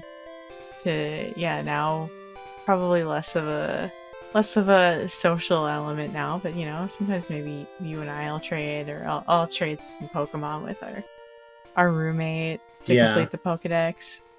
My experience now with Pokemon is, you know, I'm still playing the games, but I feel like I enjoy watching other people play them as well. There's a Nuzlocke that I watch that he does all these really cool themed ones, and he really gets into like telling a story around them. Pokemon isn't like a super story strong game, but I think even with like the simple ones back to Red, Blue, Yellow, I still felt it throughout the game, and it's like one of the things I remember more about the game. So I just connect with that more now. I think the exploration thing as well has really influenced the way I approach games. That's something one of the first things I look for in a lot of the games that I play. I feel like too, like a lot of games you get into have certain elements that aren't really in Pokemon. Like a lot of the indie games you play maybe have like crafting or things like that. But I think at some point there's some crossover they share of just like there's a good part of those games where you're just like hanging out in a world. Yeah, just That's like, the most vibing in the game. world. Yeah, just like, all right, I am in this video game world now. I'm not just like completing objectives or whatever. I'm in this world. I'm living in this world, experiencing it. Yeah. Yeah. For me, it's like for the impact, it's hard. I don't want to say not much. I would say Zelda, for example, is like your old friend or like your partner, your soulmate. You're going to be with them. You've been with them so long, you're going to be with them forever type thing. And Pokemon is more like your old friend from school that maybe you don't talk to, but occasionally you reconnect with them, see how it's going. Okay, you're doing good. That's good. And it makes you feel good. For me, that's how Pokemon is. And I think it's impacted me in that I'm not gonna, jump on every new Pokemon thing that comes out, but like there are things that there was so much of it that hit me that I'm always gonna be kind of like curious about it. Like I do love the old movie. Actually, I have a podcast, Virtual Theater, where we talk about video game movies, and we've covered a handful of those movies and some of the show stuff. And I'm always happy to revisit. Even now, we've gone beyond and watched some from eras that I'm not nostalgic for, and it's always nice to kind of just like see like what was Pokemon all about. So I don't know. I guess that's the impact it's had on me. Very well said, both of you. It's one of those things where it's kind of like the impact is apparent because like we're kind of hard in the paint for video games. But for me, this is kind of a seamless thing, but it sort of occurred to me in my mind when I was talking about the limitation of everything. But it made me realize that as a kid, I never really had this like line of delineation between console game experiences and handheld game experiences, because the handheld game experiences had Pokemon. And a lot of the console games, there were certainly Pokemon games on these consoles, but not in the same way that I had Pokemon in my handheld. So to me, these handhelds were a very valuable thing to have because they were able to create these experiences I wasn't able to get anywhere else. And yeah, they may have been graphically limited. I may not have been able to play the most graphically demanding 3D experiences, but some of the games I've connected with the most have been games that were released for the Game Boy Advance and the Nintendo DS, and originally stuff that started on the Game Boy. And like if I connect with like this bleepy bloopy monochromatic game, that is a testament to like how valuable it is to have all sorts of styles and forms of a game. So that was certainly an impact that was like very invisible. It wasn't like I had like the vocabulary to express like, oh, just because something is limited doesn't mean it's bad or anything like that. But it inspired imagination in its limitation too, because I was thinking about Pokemon all the time, but not just in like the sense where it's like, I like Charizard, I like Gengar or anything like that, but just in like the, oh wow, like the opportunity that this thing has and the implication of like these little Pokedex entries and like the things that you could explore in greater details. I'm not frustrated or annoyed at Game Freak because they aren't able to make every kind of Pokemon game in every kind of style. But it is that kind of thing where it's like, oh my God, this franchise could do so much with everything, and it could work in virtually any kind of style of game because there's this richness to this world. And I think the potential of something is obviously more interesting when it's not executed on. We think about like how many things try and like the Rings of Power problem. Oh, you're trying to talk about the weird esoteric parts of Lord of the Rings versus like having that left to your imagination a little bit when it's not expressed literally. So maybe it's for the best that you don't have like every single bit of lore in Pokemon picked apart and explored to its like logical conclusion. But I love how this thing just like provokes the mind and like makes a child just think about so many cool things and what they could do within a world that does have some pretty clearly defined rules and relationships with Pokemon and humans. Yeah, and I think kind of to connect what I was thinking earlier, but I feel like it can get you to think about just like the real world more. Mm-hmm. I guess that's an impact it had on me, is that it did fuel like my imagination a lot as a kid. You know, like I would like start to see kind of more mundane parts of even the small town I grew up in. Like I would sort of imagine it as Pallet Town and stuff like that. Like I think it just fueled my imagination, I guess. Mm-hmm. Yeah, it's a game designed to make you appreciate the real world more because there's that inherent social component built into it where you have to interact with other people who have this game if you want to have the full, complete experience of it. And there's the showmanship, the competition part with battles, but also like we need each other because I need a Gengar or I need to just like complete my Pokedex because you have Arcanine in your game and I have Ponyta on mine. You have Sandshrew, I have Ekans. Come on, let's make a deal here. Let's make a deal. And there's just something too like very inspiring about it. They and it's whimsical. They're like the wonderful world of Pokemon, and we're like bonded with our Pokemon, and like they've allowed us to enrich our world and our lives so much. And I love that, thinking about like you know, we see these birds that menace us as we walk around our neighborhood we're under threat of, but I'm like, they gotta make a Pokemon based on that. Yeah, I'm glad they're there, you know what I mean? I appreciate those birds that squawk and chase us around. I admire the series for trying to change the world as often as it tries to. And there's the like it is a game that's trying to inspire you to like connect with people in your community and outside of it and outside of your comfort zone for the sake of itself.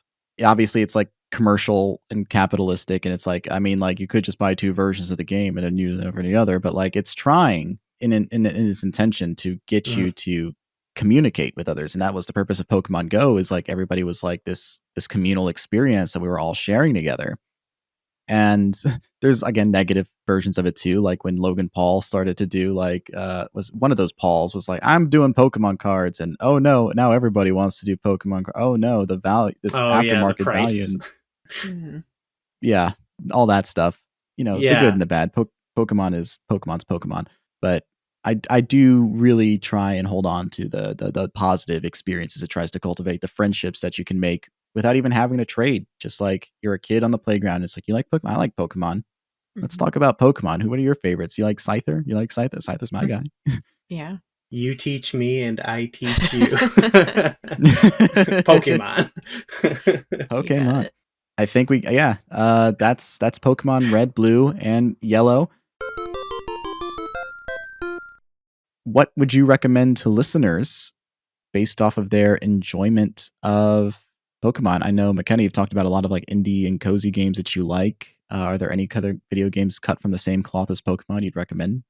You don't have to limit yourself to games in this discussion. You can talk about like whatever, TV, movies, etc. I guess there's a few that I've heard of that are pretty popular that I've played a couple of demos. I know there's Coromon and Cassette Beasts, which I've played the demos of, which they're both monster tamers that are, kind of trying to do their own thing. One that I have played more recently that's kind of monster tamer, but also got life sim or life farming sim elements, which is a genre that I enjoy and play a lot of, is Moonstone Island. It's basically like a creature collector. You'll get like cards to use in battle. It's also kind of a deck builder. But yeah, you'll collect all these creatures and you have your own little farm and you can feed them some of the stuff you grow. And you like fly around to different islands to get more creatures and explore more. And that's one I've really been enjoying. For me, it's like the game. Like I never was big into RPGs, even though I enjoy them every time I play them. I just haven't experienced them a lot, and I've been trying to remedy that over the years. But I feel like Pokemon is kind of like it's a good introductory kind of RPG because it's got those elements, but it's simple. It's made for all ages or whatever. But I A feel starter, you might say. a star. Yeah, it's your Squirtle of games in a way. But I think one that's also like a good. It's got sort of like a grounded but more sci-fi vibe, but it's like an RPG that I feel like anybody might be able to get into is Earthbound. Like that's a game Mm-hmm. that was on my like why haven't I played this list, and a couple years ago I checked it off and I was like, I don't know, I really like that game, and I think that it's also kind of meant to be set in a more realistic, it's like you're set in like towns and you're a little boy, you know, it almost has that same sort of thing, but instead of collecting monsters, you're out adventuring with a bunch of little kids. I think a lot of people already know that's a great game, but I think that's, you know, that's a good next sort of step people could go in. I guess I'll actually sure. mention the Nuzlocker I was talking about. Oh yeah, that's cool. Flygon HG. He does hardcore Nuzlocke, so he has like more specific rule sets, and then he'll do unique themes like monotype, like grass type only, or you know, some other, you know, around Valentine's Day he did only pink Pokemon. That's fine. And that's cool. He's really good at Nuzlocking. He's funny. He's really good at crafting his videos, stories. Even if you're not into Nuzlocking, I think his videos are fun to watch. Yeah, there's a really strong narrative component to like every Nuzlocke story. I had like a Nuzlocke I did for Pokemon Emerald way back in the forum days, and I just really loved recounting my stories because it is like such a story of like perseverance in like a familiar format that's really attractive to you. I mean, if you even read the original Nuzlocke comic that like inspired the rules of everything, there's like a narrative to it that is just like, this is interesting and I like reading this. So yeah, great recommendations. Yeah. Oh, we watched just yesterday and today the Pokemon Origins. It's like a 4-episode, like 20-minute episodes. That's kind of a retelling of Red and Blue.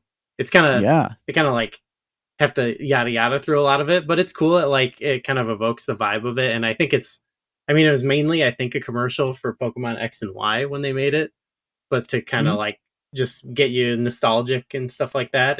It's kind of cool. It goes through the story of the game, and just like the Pokemon movies, I'd recommend. Yeah. Oh, Pokemon Concierge. I was about to say I would recommend Pokemon Concierge building off of that because that is such a cute little thing. Very easy to watch. You can knock it out in about an hour, and the stop motion animation is wonderful. Beautiful. It's cute. Don't go into it expecting like, oh, it's this complex. No, it's just cute Pokemon stories on the beach, and that's really all it needs to be. I want more of it, honestly. I would watch like 100 episodes of them doing like solving Pokemon's problems every episode, you know? I'm very pro stop motion. Anything that's like, how did they do that is just insane to me. And I would love more of it. Another recommendation I would have, going back to our conversation earlier about spin-off games, I'd highly recommend that people check out the Pokemon Mystery Dungeon games, specifically Explorers of Sky, Darkness / Time, one of those games. I really like those stories. There's a structure and routine to the core experience that I really, again, my ADHD brain goes berserk for. Certainly as a kid, I was like, there's nothing wrong with my brain. What are you talking about? But if you have never played a Mystery Dungeon style game before, super check this one out. It's a great starter entry into that kind of genre. These procedurally generated levels that you climb while trying to accomplish a specific task. I feel like I would but love it's all those.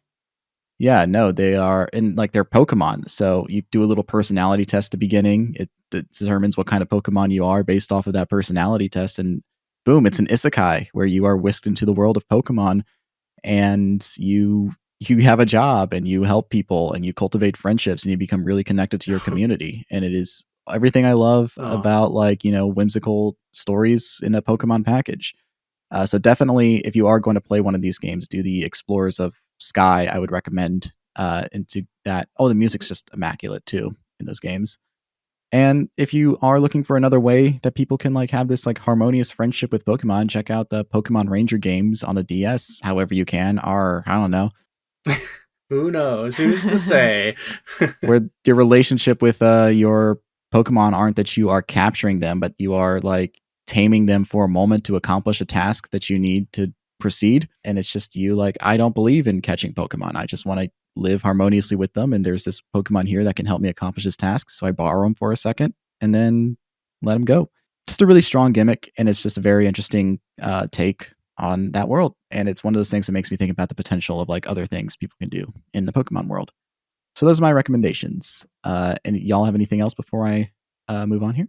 Yeah, no, I think we pretty much hit it all. Watch the first movie. I don't want to get into it, but I do want to say we on Virtual Theater we've done some commentaries over movies, and we wanted to do a commentary over the first movie. We had covered it already, and I accidentally got it had the English dub, but the Japanese release of the movie, which I didn't know had this whole extra storyline in it that is I don't want to spoil it, but it's great. So if you haven't seen the Japanese theatrical version of Pokemon, the first movie, Mewtwo's whatever, Mewtwo Strikes Back. Mewtwo Strikes Back. Watch it. I think it's very cool. Honestly, it's great. Yeah, it's great. I love it. If you've never watched or engaged with any Pokemon media before, it is inscrutable. Which is probably why it has like such dog shit reviews if you look at any like film critic website. But like if you have any connection with Pokemon whatsoever, you're going to get something out of it. It'll be spiritual, actually. But yeah, thank you so much for being on this episode with me. This is very fun to have two guests on to talk about video games. Thank you guys so much for your time. Before I let you go, please promote the hell out of yourselves. What should we? Well, we got Flashback 64. That's our main thing collectively. Yeah, we got the pod. We stream on Twitch now at Flashback 64 Pod. Yes. We're on a lot of things as Flashback 64 Twitch, Flashback 64 Pod. This will be coming out right around while the Zelda Dungeon marathon's happening. So go to twitch.tv/Zelda Dungeon and you'll probably catch us playing some N60. I'm playing Ocarina of Time. We're playing some other games, but we're raising money for a charity called No Kid Hungry, which we've done a couple of years now. This is I think actually our second year with them. Yeah. But they're cool. Just listen to Flashback 64. We got a Patreon as well. We've got a couple different tiers, but one we have that has like bonus shows where we already go kind of outside of the box of N64 on our show, but the Patreon is where we've now been doing even further, where it's just like we're just talking about we do a lot of things together as we are engaged. So on our Patreon we talk about like we just had an episode come out where we talked about Kong x Godzilla. We have one coming out like the Planet of the Apes movies. We're just talking about whatever. So that's patreon.com/flashback64, I believe. So check that out as well. And we awesome. We both have our own YouTube channels. Yeah, McKenna does. I'm at Harvest Gamer Mikliz. I do mostly like gameplay videos of cozy indie games. I currently have a playthrough of Pokemon White going. So more Pokemon content. Yeah. You've got that Pokemon Pink that everyone loves. Yeah, which I haven't played in ages, but yeah, people love that. And then I'm Gooey Fame, and I've got Zelda videos. So if you want more talk about Zelda too much. So sorry. You're playing to the right crowd though. The Zelda episodes do really well over here. Oh, hell yeah. Thank you both for your time. It was really wonderful to talk to you both. And thank you so much for listening to this episode of Select and Start. Once again, I am your host, editor, and promoter, Keifer. If you enjoyed this episode, please give the show a positive review wherever you're listening to this. Engagement helps the show, and your feedback will improve it. If you want to get more engaged, give the show a follow on Twitter at SelectPodStart. If you have thoughts about Pokemon Red and Blue or any other games that we've discussed, send a DM or leave a comment and I will gladly read it on the show. You can also support me on Patreon. If you pledge at least $1 a month, you'll get early access to new episodes as well as extended episodes with exclusive content. That's on patreon.com/Keifer's Corner. You can find a link to that and the rest of my projects in the description of this episode. Select and Start is on the Moonshot Network, which is supported by its own Patreon. Find out more on moonshotpods.com. The art for the show is made by my best friend, Avery Ott. You can follow him on social media with the handle at Avery Robin Ott. That's AVRY Robin OTT. The show's theme song was composed by Mike Petrie. You can check out the links in the description for their work, as well as Flashback 64, once again, in the description of this episode. All right, I think that's it. I like podcasts. They're comfy and easy to listen to.